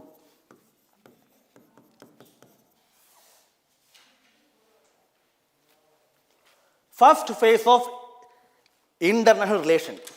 Now, why this 1648? 1648 is the year in which the Peace of Westphalia has been signed. Have you heard about this? Westphalia? Peace of Westphalia or Treaty of Westphalia, whatever that might be. Westphalia. Westphalia is a region, or for that matter was a region, I don't know whether the same name is there, Westphalia in Germany. In Europe then, the nations and empires were at war. There were 30 years of war as well as 80 years of war. Then, beginning from 16th century. So, the players in this war decided that enough is enough. Large number of destruction, death has happened and nobody is winning. Let us end this. So that they decided to build peace. And these nations and Holy Roman Empire and others reached Westphalian region and concluded a peace agreement. That is known as Peace of Westphalia. Now, how this Westphalia has linkage with IR? Remember the traditional view of IR. State is the sole or the most important actor. If state should be the most important actor, then there should be a state. You see, we are saying state is the most important actor. Then, before that, should have a state. Should have a state. So, this is the beginning point from where the concept of state, which we understand today, developed. State. Many nations became independent. Anyway, you see, I am saying state is the important player. But because for states to conduct IR, there should be state. And state has 4 important characteristics. What are they? Population, sovereignty, territory, government. Very nice. Government. You see, these two. 30 years of war. Had there been any recognition or respect for integrity?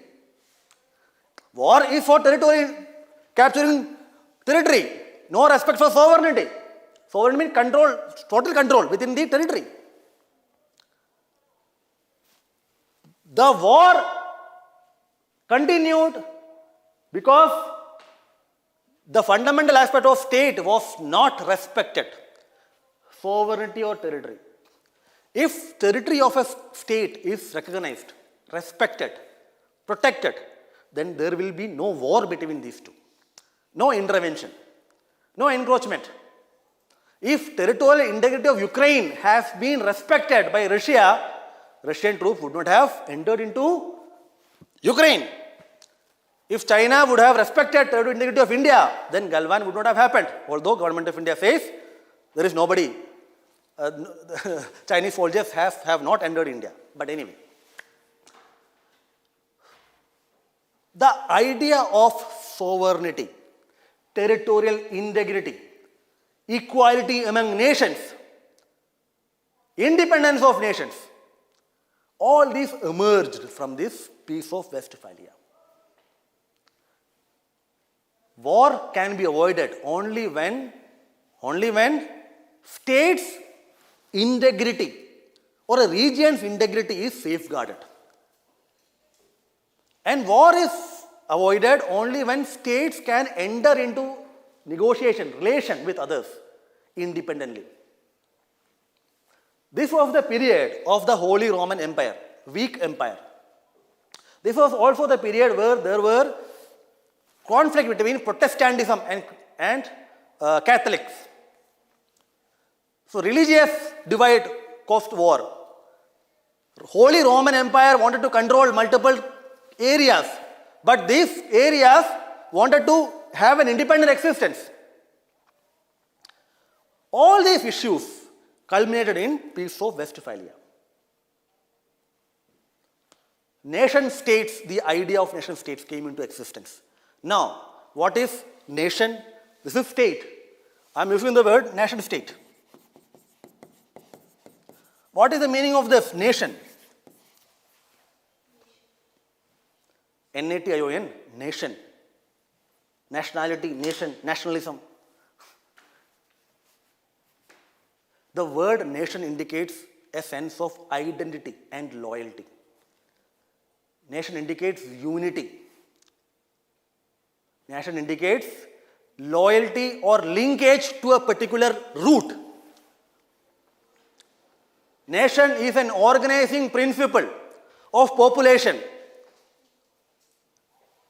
who are linked together through a common identity or common history or a common language.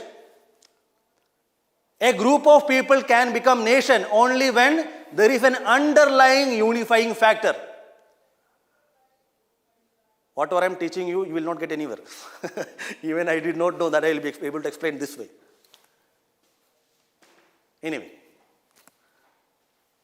a group of people can become a nation only when there is an underlying unifying factor. What is the unifying factor? It can be language, it can be religion, it can be ethnicity or race, it can be a shared sense of history.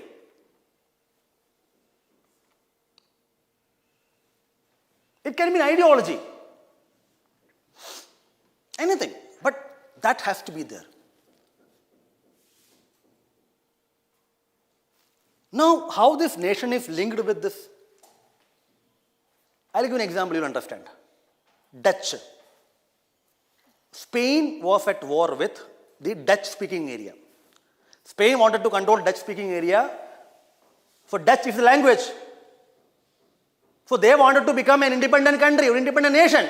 After the Westphalia, independence of Dutch, Netherlands came into being. Dutch people, nation. If you see Yugoslavia, the breaking of Yugoslavia, Serbia, Serb, Croats, nation. USSR, disintegration. Why? Because the republics in the USSR, they were various different nations. Kazakhs, Kazakh, Uzbek, race, ethnicity, Ukrainian, different. You cannot keep people having multiple nationalities, so-called, into a single country. That is why India is a what? Wonder.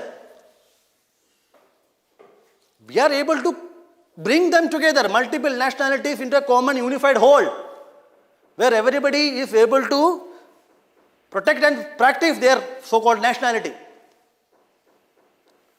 Nation state. Nation state, sovereignty, territorial integrity, sovereign equality of nations, which means big state, small state does not matter. All are equal in international system. Maldives says, we are not the backyard of any country. Maldivian president said. What did he mean? Backyard of any country. WTO is an example for this. Every country has one vote. Sovereign equality of nations. These principles created a world order through which IR has been conducted. This is known as Westphalian world order. Westphalian world order determined, influenced in general the conduct of IR. Although there are multiple variations. Because of the principles, sovereignty, equality, territorial integrity. Not only that, there was another principle known as balance of power. Another principle that emerged from this piece of Westphalia is balance of power. To understand balance of power, it is necessary to know the concept of power in IR. What is power?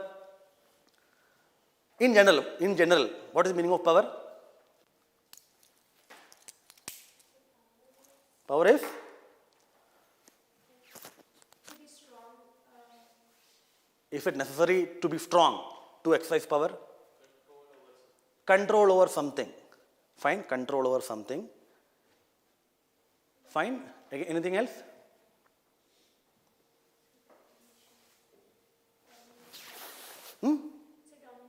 Domination, power, domination. Okay. So if you can dominate over somebody, then you can say that you have power. If you are able to do some individual things without, if you are able to do something, if you are able to make other people to do something, which the other person would not have done otherwise, then you can say you have power. Simply means, there are multiple ways of looking at, don't worry, whatever you have said is correct. But power in international relation is an important concept. Remember one definition of IR, struggle for power. Struggle for power.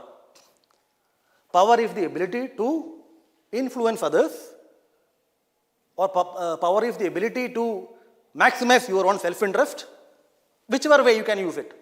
But power is an important determinant of relation. Whether other country will follow your own course or not, or will follow some independent foreign policy or not. When India becomes part of alliance, then India will be under the power of that dominant party, dominant country. Then our power will be impacted. We'll have to follow their own policies. They will exercise power over us.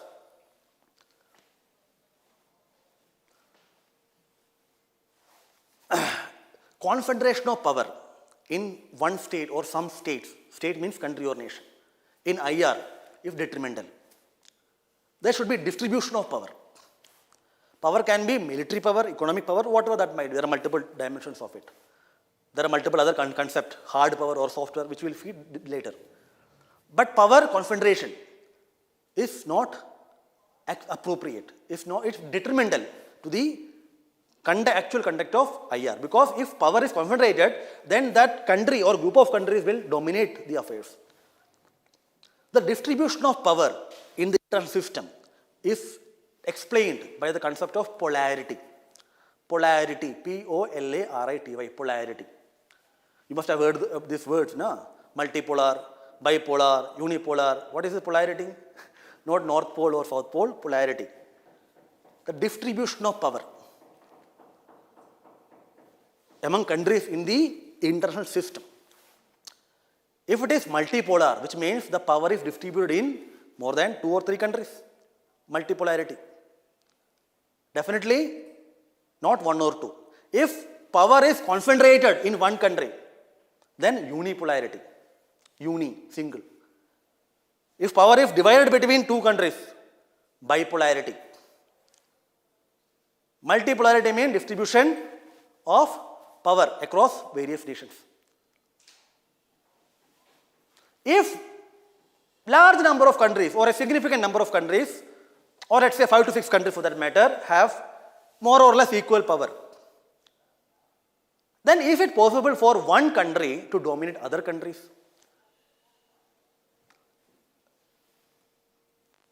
When the power can be exercised the most, distribution or concentration?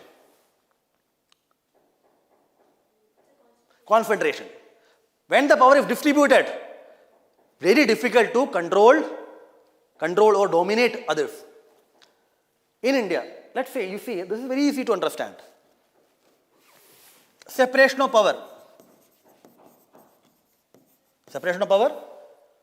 Power is distributed, divided between the organs of the state, legislature, executive and judiciary. Why?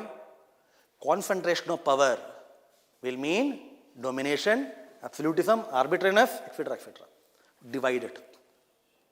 Similarly, interest level, power should be divided. Division of power is necessary. Distribution of power is necessary. So, multipolarity. When there is multipolarity, then there is balance of power. One country cannot dominate. If one country tries to, let's say, increase its power by, let's say, developing military power, and other countries will also do. If one or two countries try to form an alliance, other countries can also do.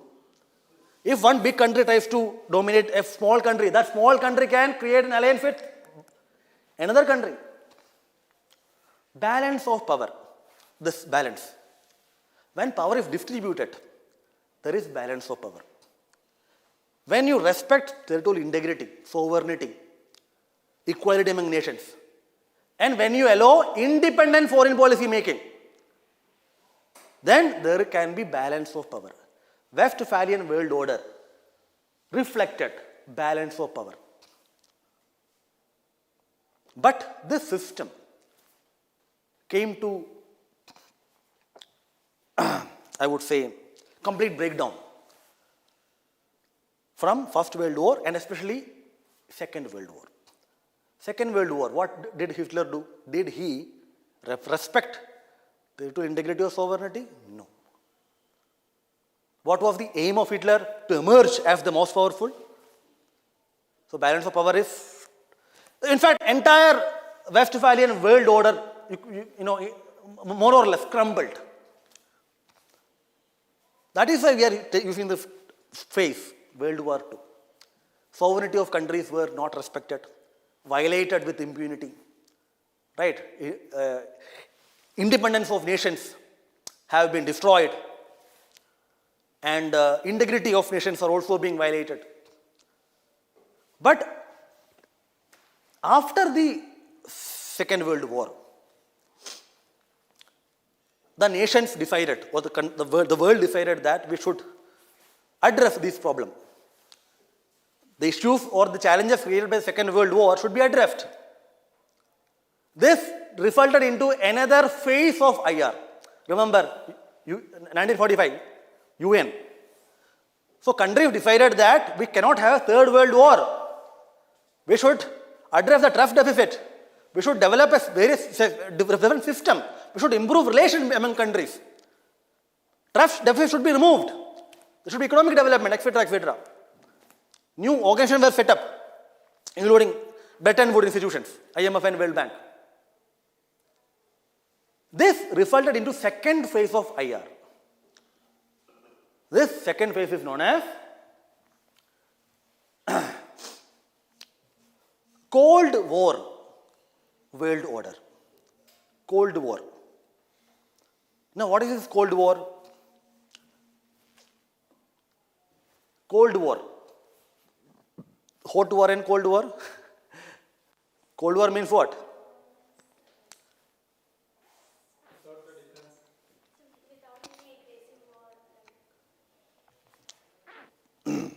Okay. Without actually fighting war. Without actually fighting war, countries are trying to create problems for other nations. Countries are trying to dominate other countries without fighting actual war.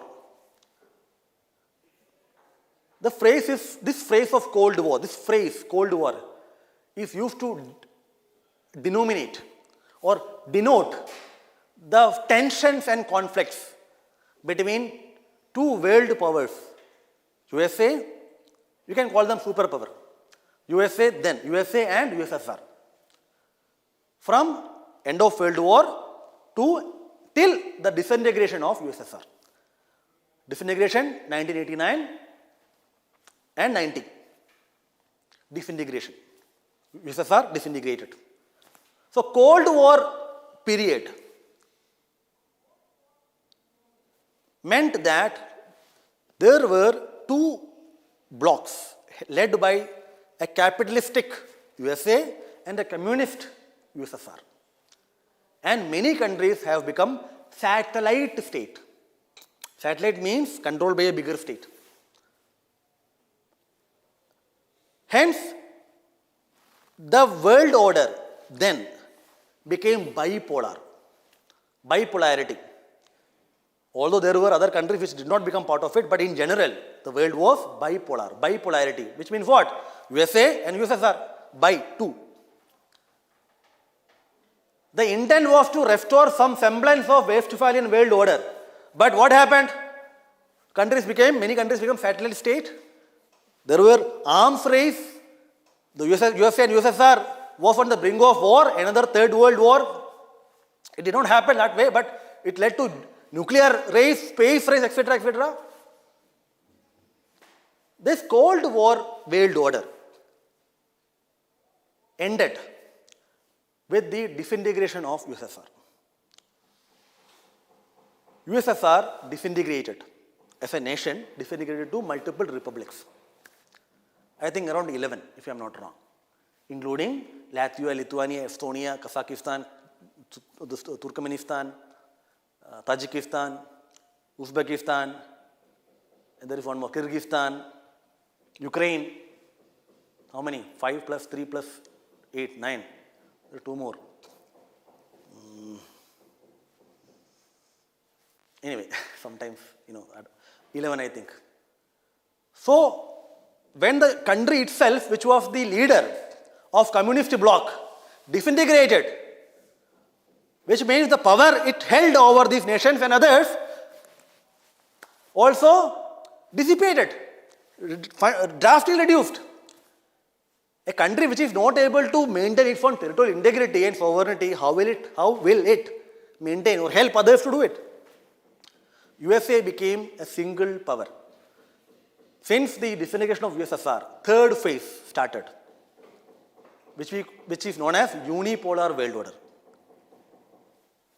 From disintegration of USSR till, I would say, 2010. I'll explain why this 2010. Because we should have some kind of frame reference in the period of history so that we can understand it properly. Two blocks, one block dead. So one became all powerful. USA led a unipolar world order since the disintegration of USSR till the first decades of 21st century.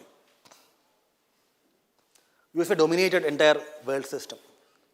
When we study India's foreign policy, evolution, and India's relation with USA, we see that since 90s, India has been moving towards USA. We have increased our area of relation, cooperation with USA. It has been expanding since then. Because you also know that Russia and India had multi-dimensional partnership, friendship. But once Russia declined, then Russia could not help us, support us, whether it is defense and others. So we wanted to take help of other nations, and then the dominant player was USA. So it also changed the way India looked at USA, which we'll study later. But this unipolar world came under lots of stress and strain, beginning from first decades of 21st century. Now, what is this? We call this period, beginning from 2010, we call it, which is an ongoing period. We call it emergence of multipolarity or beginning of multipolarity. Not a multipolar world order.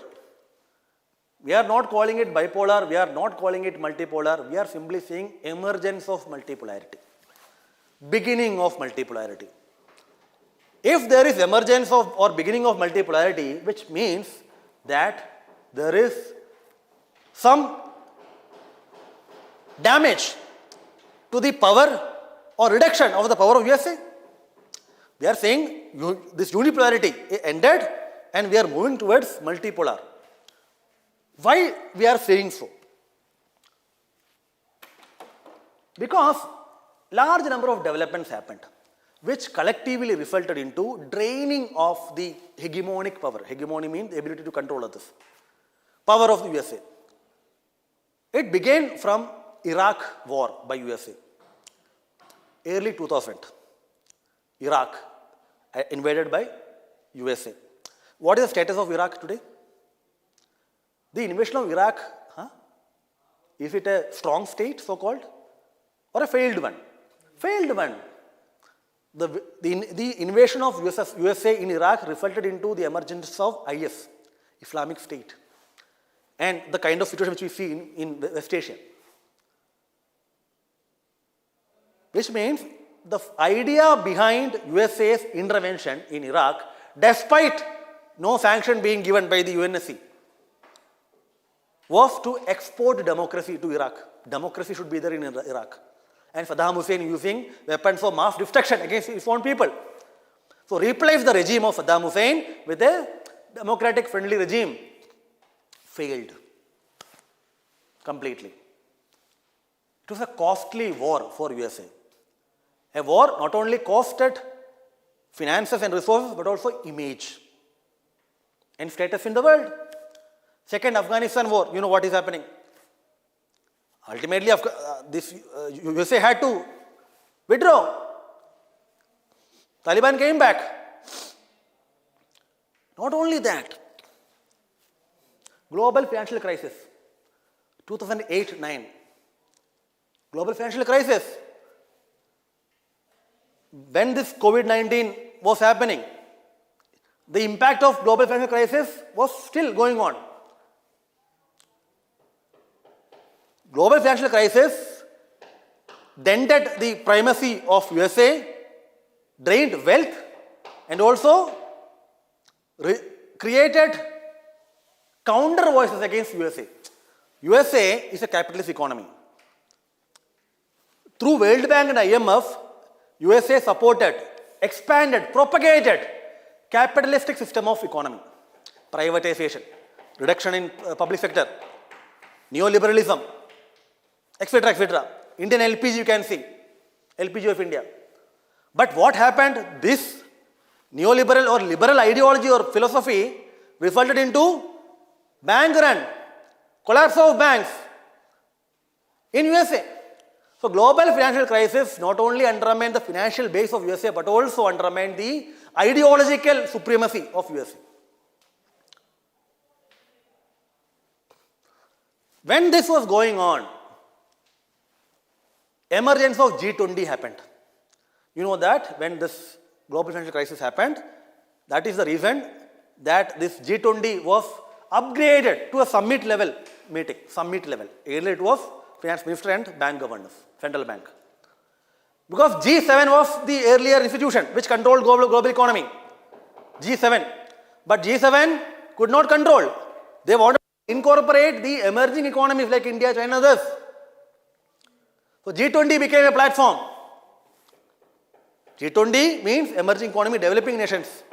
So the decision-making authority of USA declined. Are you getting what I'm trying to say? The transformation from G7 to G20. Emergence of India, China and others. This is also a period when USA was undergoing these issues. China was emerging as a significant player in the international economy and in international system, military and otherwise. So China started flexing its muscles. China started to provide an alternative viewpoint. China started something called OBOR. One belt, one road, infrastructure. China started expanding its influence in Australia, Oceania, South China Sea, Africa, Latin America, Middle East and others, especially today, Middle East. So emergence of China and India also, if you see from 1990s, India has maintained an impressive growth rate, 7% more than that. And when financial crisis impacted USA, that impact was not felt in India because Indian system, the economic system, the regulatory system was able to handle those crises. So we emerged stronger. China emerged. So not only that, in this period, BRICS as an institution emerged. Global South emerged.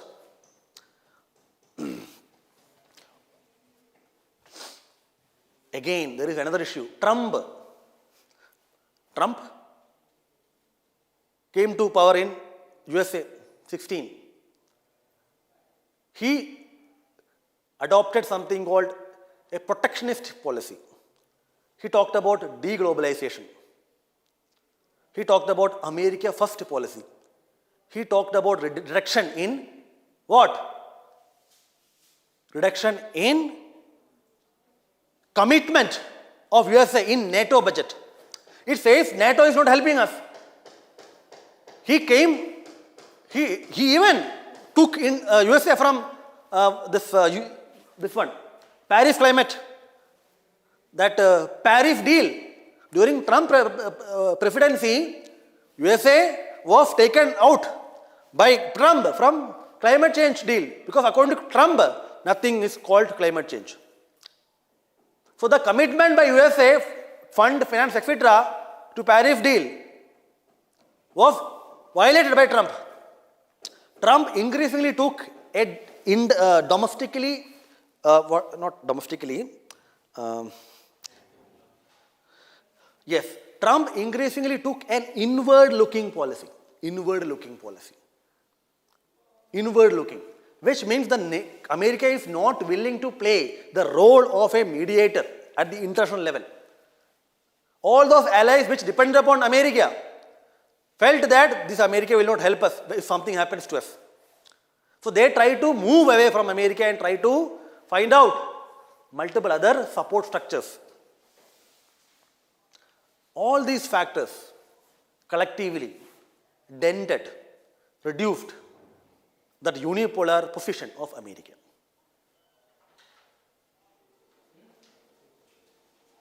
This is very much clear in the context of how China is reacting to USA. This is also very much clear that despite USA's support and other Western nations' support to Ukraine, the war is still going on. This is very much clear very recently Afghanistan, how USA has abdicated its responsibility to the people of Afghanistan.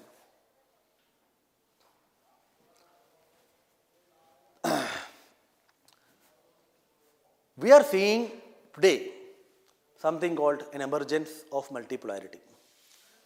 We cannot say that China has emerged as a replacer of USSR. No. Whether it will happen or not, it should not happen. Peace in international system require, in general, balance of power and multipolarity. Otherwise, sovereign nations, their independence will not be safeguarded. Chinese actions in the backyard, in the South China Sea and larger Indo-Pacific requires to be, requires to be controlled. Chinese relations with India should also be addressed. If China becomes a pole, if the world order becomes a bipolar, then those countries which are bearing the brunt of Chinese aggression will have to bear more aggression. I am simply saying that if you see the bipolar world is happening, or if it can happen with USA and this China, it is not in the interest of anybody. There are discussions, in fact views, that China has emerged another pole. That what the Cold War system of USA and USSR is being replaced by USA and China. This is a view, but this is not a correct view. Right? No country can control the internal system today. But it is true that even within this so-called emergence of polarity, like India and Brazil, etc., these two nations have some more power. It has to be accepted. But it is in the interest of the internal system as such to distribute and diversify power. This phase which we have just discussed is an ongoing one. As we progress in our discussion later, we will add more dimension to this phase. The impact of COVID-19, we can also, if you want, you can add that later. This is an evolution as far as IR is concerned. This idea you should keep in mind, how it has evolved. Nobody is going to ask you in GS, lift down or explain this, but this should understand this, so that you can use this content or information or idea in writing your answers. Right now we are saying that there are two major dominating countries like US and China. They are equal in power. No, we are not saying they are equal in power. Yes, fine. Not similar. You see, the economy of USA is higher than China. The military strength is higher, right? But again, China is trying to increasingly capture or reach up to the level of USA. China wants to be an overlord in Asia. China wants to dictate everything in Asia. It is willing to give that Europe and others to USA, but this entire area should be Chinese. This is a way. The way you frame your sentence should be, more sophisticated, in the sense that you cannot say that this USA and China are equal. No, nobody is saying that. And we are not saying that USA is there and China is there. They are the most important or supreme power or superpowers. We are not saying that. But it's true. As of today, USA and China are increasing our major power. The classification is there: superpower, major power, etc. Superpower is one who is able to carry out, or it's deficient. No matter what. Wherever it wants, it can do. Whatever it wants, it can do. Superpower. But we do not have superpower. Superpower structure can be seen in unipolarity world. Like the Iraq war happened without the support or sanctioned by UNSC. So there has been unilateral decisions taken by USA. Right? But today we are saying that we are moving towards it. China is increasingly trying to catch up with USA in terms of military and economic development. But the problem is that Chinese actions in the South China Sea and others are creating multiple challenges. Sovereignty is undermined of countries, including Taiwan and others. But it's true that if you want to take two countries which are more powerful today, USA and China. That's true. But this is an ongoing system. That is why you see increasing clout of China is being controlled, or the USA-led bloc is trying to control it. We study this in Indo-Pacific. We study in the context of Quad. We study how Asia-Pacific became Indo-Pacific. We study something about pivot to Asia policy of USA. We will study about AUKUS. Why this is happening? We study about this. What is this? IMEC. India, Middle East, Europe Economic Corridor. OBOR. This one. India, Middle East Economic Corridor. We will study this. So then you will be able to understand how we are trying to do it. Right? Trade Technology Council, remember, EU and USA. Why? China is trying to develop that, capture that high-tech space. So they are trying to stop it, prevent it. This is how it is being done. Emergence of China, resurgence of China, hegemony of China is not in the interest of the world. See, the history of China is like that.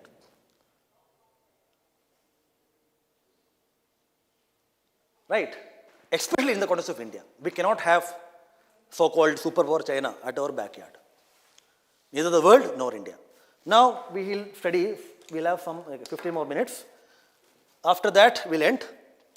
What is left? That schools. Schools of thought. Okay, this is also left. Schools of thought, very easy. There are two major schools of thought in IR. One is realism. Another one is idealism. Realism. Okay, let me give another this. Realism. Second one is idealism.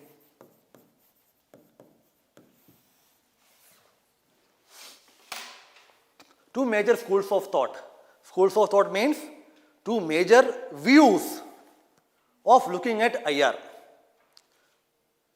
Two major theories which explain the various dimensions of IR.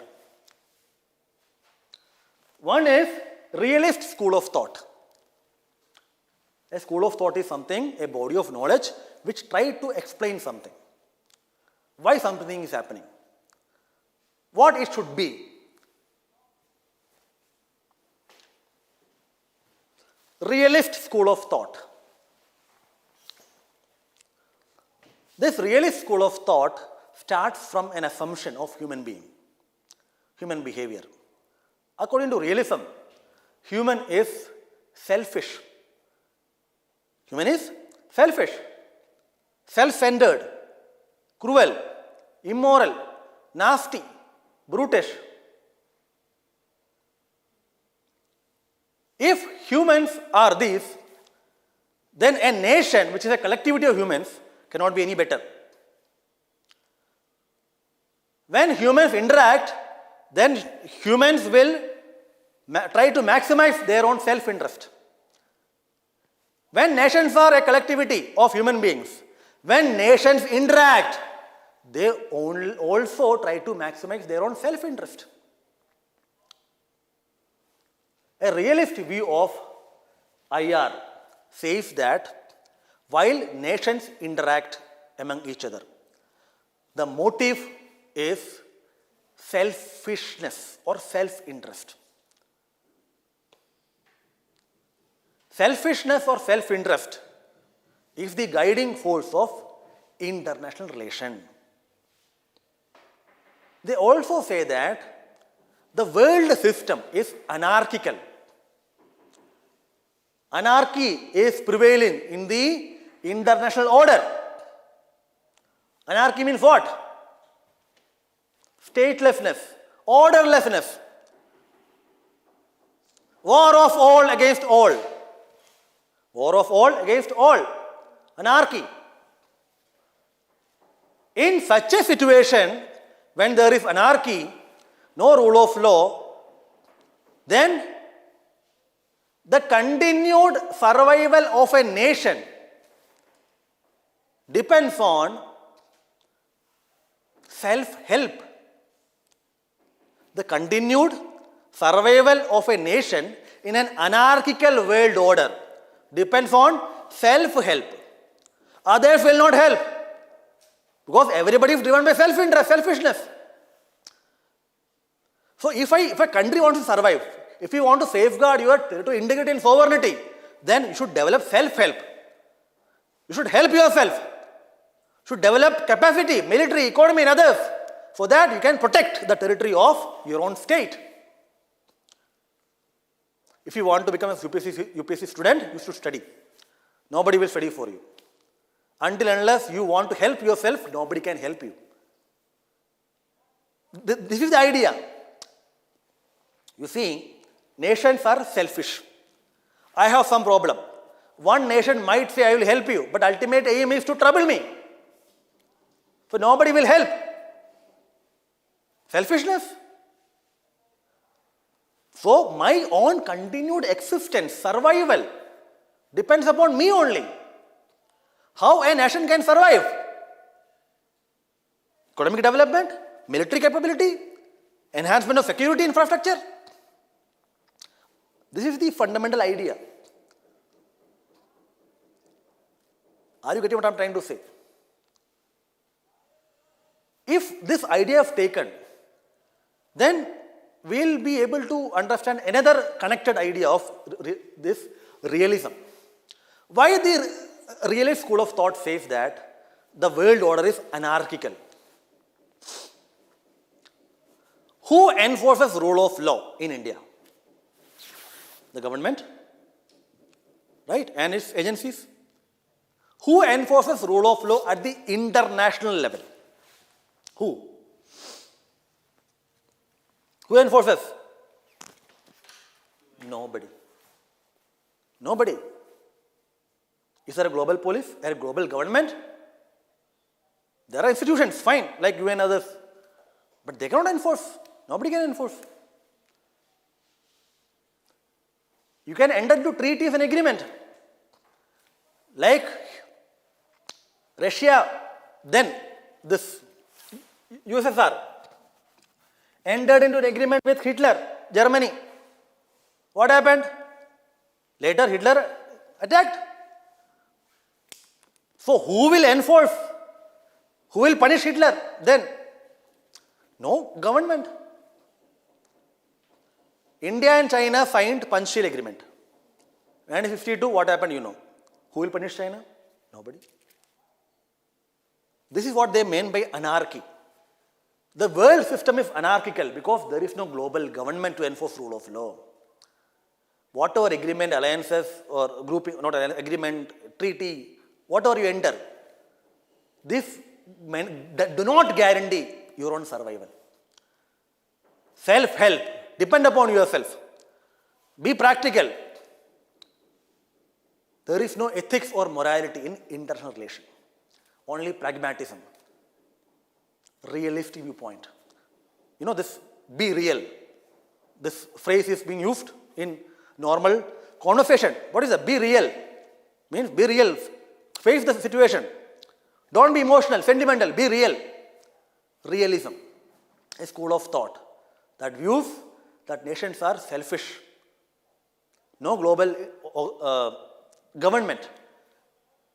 No morality. Self-interest. Work on your capability.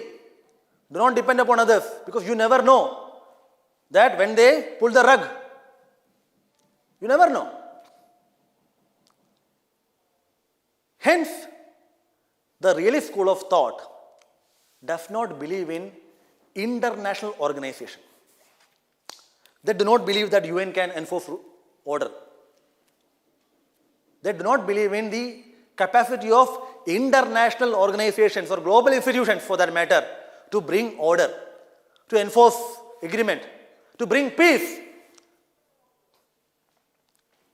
According to them, power is the only way to peace.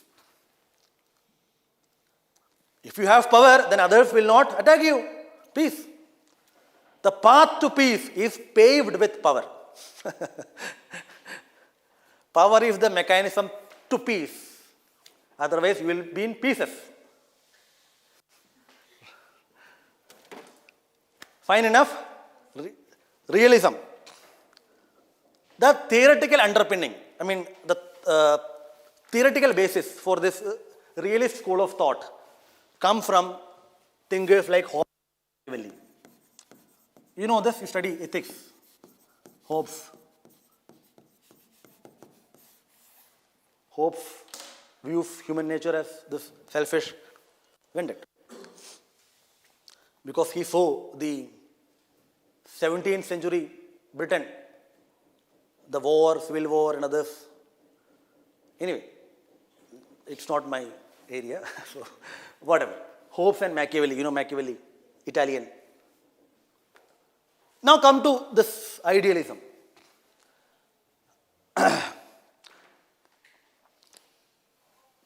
Idealism views IR from a different perspective. You can say a perspective which is contrary to the realist worldview. A perspective which is contrary to the realist worldview. This idealistic school of thought starts from a presumption or premise of human behavior. They say humans are what? fundamentally, intrinsically good. Human beings are fundamentally or intrinsically good people. They are caring people. They are moral people. They have ethics. They do not want to trouble people. Fundamentally, they are peace-loving people. They follow norms and values in their life.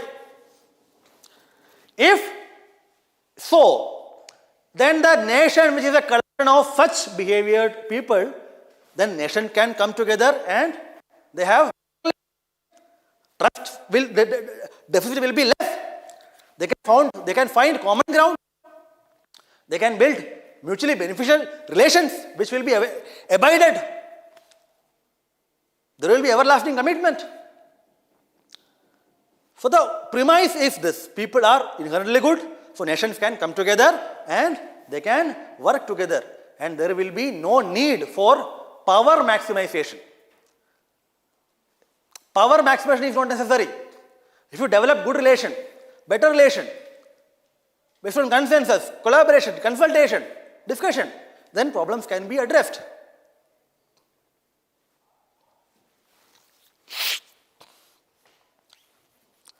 Idealistic viewpoint tries to translate the norms and values in domestic affairs to the international arena. Indians, peace-loving people, value morality, spirituality, etc.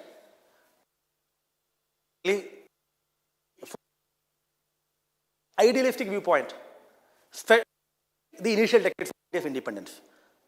That is why we entered into this what is that? Punch. With China? Punchil, yes, Punchil agreement. Right? Because we believed that China and India can both grow together. We are Asian people, united by history and a colonial domination. Our problems are similar. We can grow together. When we know each other, we can address our problems together. We can have synergistic relationship. An idealistic viewpoint. Because the people in India, values and morals, norms, so we believed that that will be accepted, followed, upheld by the Chinese. But you know what happened? But the point I am trying to make is this. Transfer of norms and values at the domestic level to the international level is what the idealistic viewpoint suggests. It means, it says that humans are inherently good, hence nations are also inherently good. Nobody wants war, nobody wants conflict, nobody wants to maximize their power. Everybody wants peace and avoidance of conflict. They also believe that morality or ethics is an essential attribute of international relations. Realists say no morality and ethics.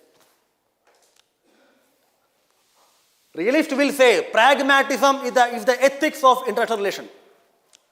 Pragmatism means what?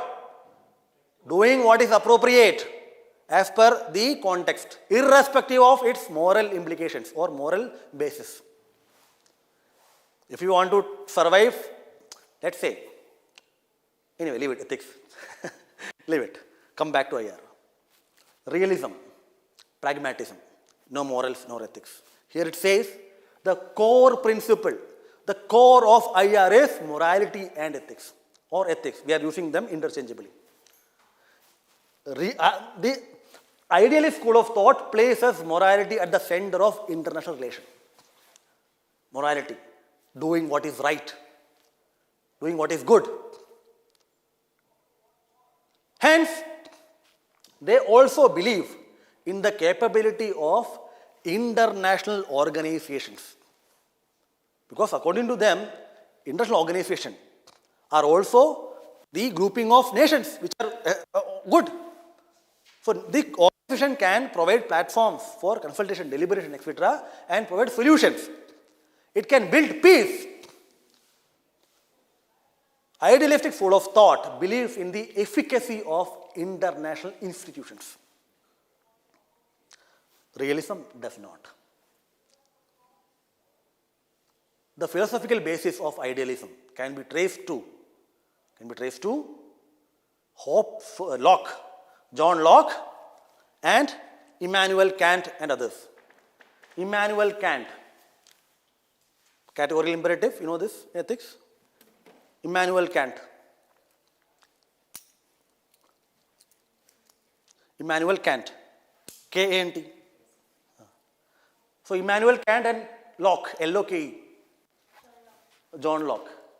So these two in general provide the philosophical basis or theoretical basis to the idealistic philosophy. Now, to put it very easily for you, we can classify this way. Hobbes and Machiavelli, this Locke and Kant. Here, what they say, selfishness or self-interest. Selfish interest, what they say here? Yes.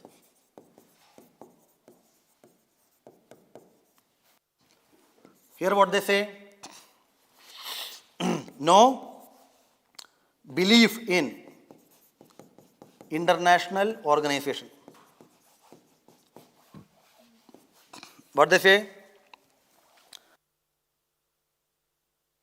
The efficacy of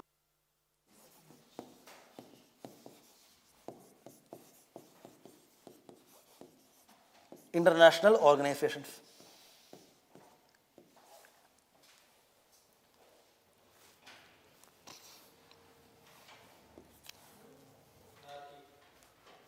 World order is anarchical.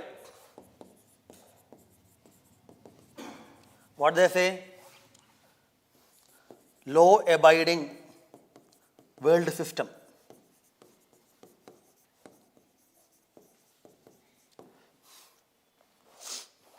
Let me ask you one thing. Which school of thought is appropriate according to you? Almost 15. Why?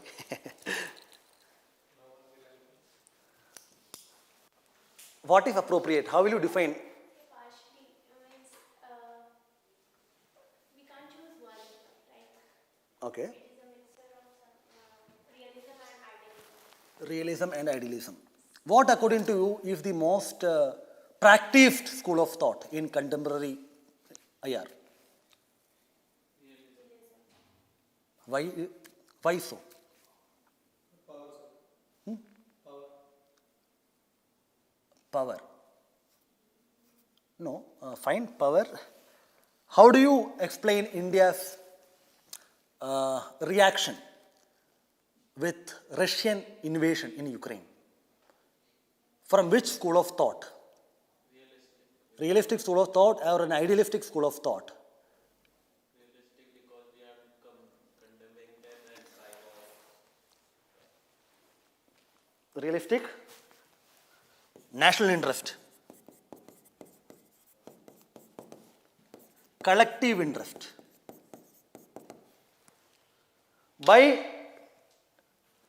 not condemning or criticizing Russia, but also expanding scope of engagement, especially in the context of the crude oil, what kind of approach are we taking?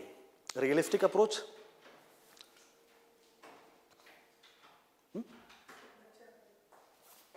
Tell them to sit. They can sit, no problem. Which, unfortunately, a realistic school of thought is the dominant paradigm in the current international relation. Right? Application of any theory or a school of thought has to be contextual and should be based on circumstances. As far as India is concerned, India's circumstances and context is different. Just because there is a school of thought or a theory does not mean should be universally applicable. Our own peculiar circumstances, context, should also be taken into consideration. Right? From a strict point of view of morality or ethics, we may not be able to support the decision taken by India in the context of Ukraine and Gaza. But from the point of view of realpolitik. Realpolitik means what? REALPOLITIK. Realpolitik means taking a pragmatic decision. Israel is one of India's so-called strategic partner. Can we antagonize Israel? Can we have a hostile relation with Israel? Can we have a hostile relation with Russia? We cannot.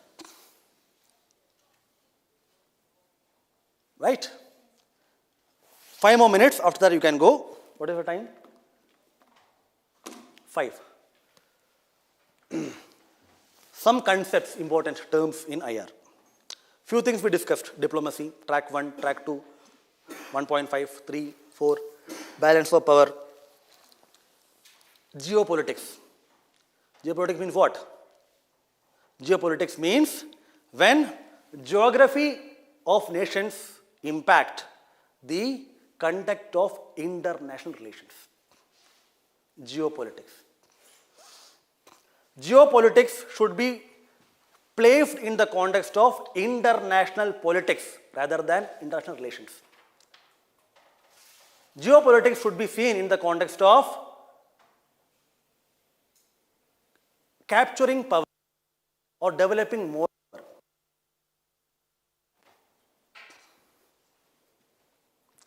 Doklam, issue between India, Bhutan, China.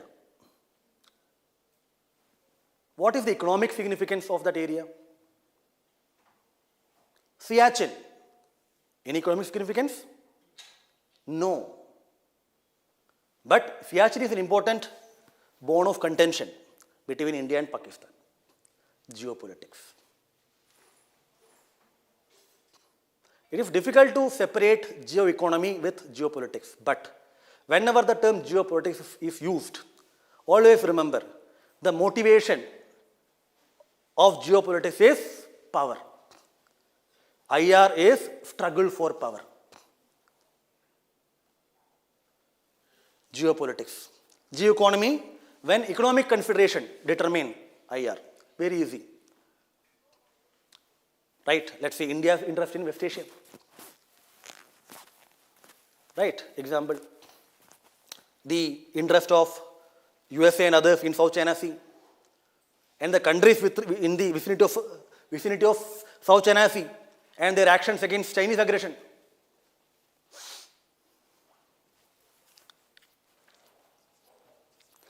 It is necessary to understand this, geoeconomy and geopolitics.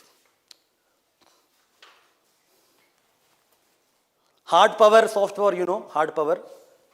Hard power is military and economic power, something based on characteristic policy. Soft power is something which is based on persuasion. If you are able to shape the preference of others, then you have soft power. Soft power is difficult to develop, a long process, but it's very easy to demolish it, destroy it. Hard power is immediate. Development of soft power is very difficult. Today, instead of hard power, more focus is upon soft power. USA tried to use hard power in Iraq and Afghanistan. You know what happened. India also tried to use soft power. You know this, yoga and others, etc., etc.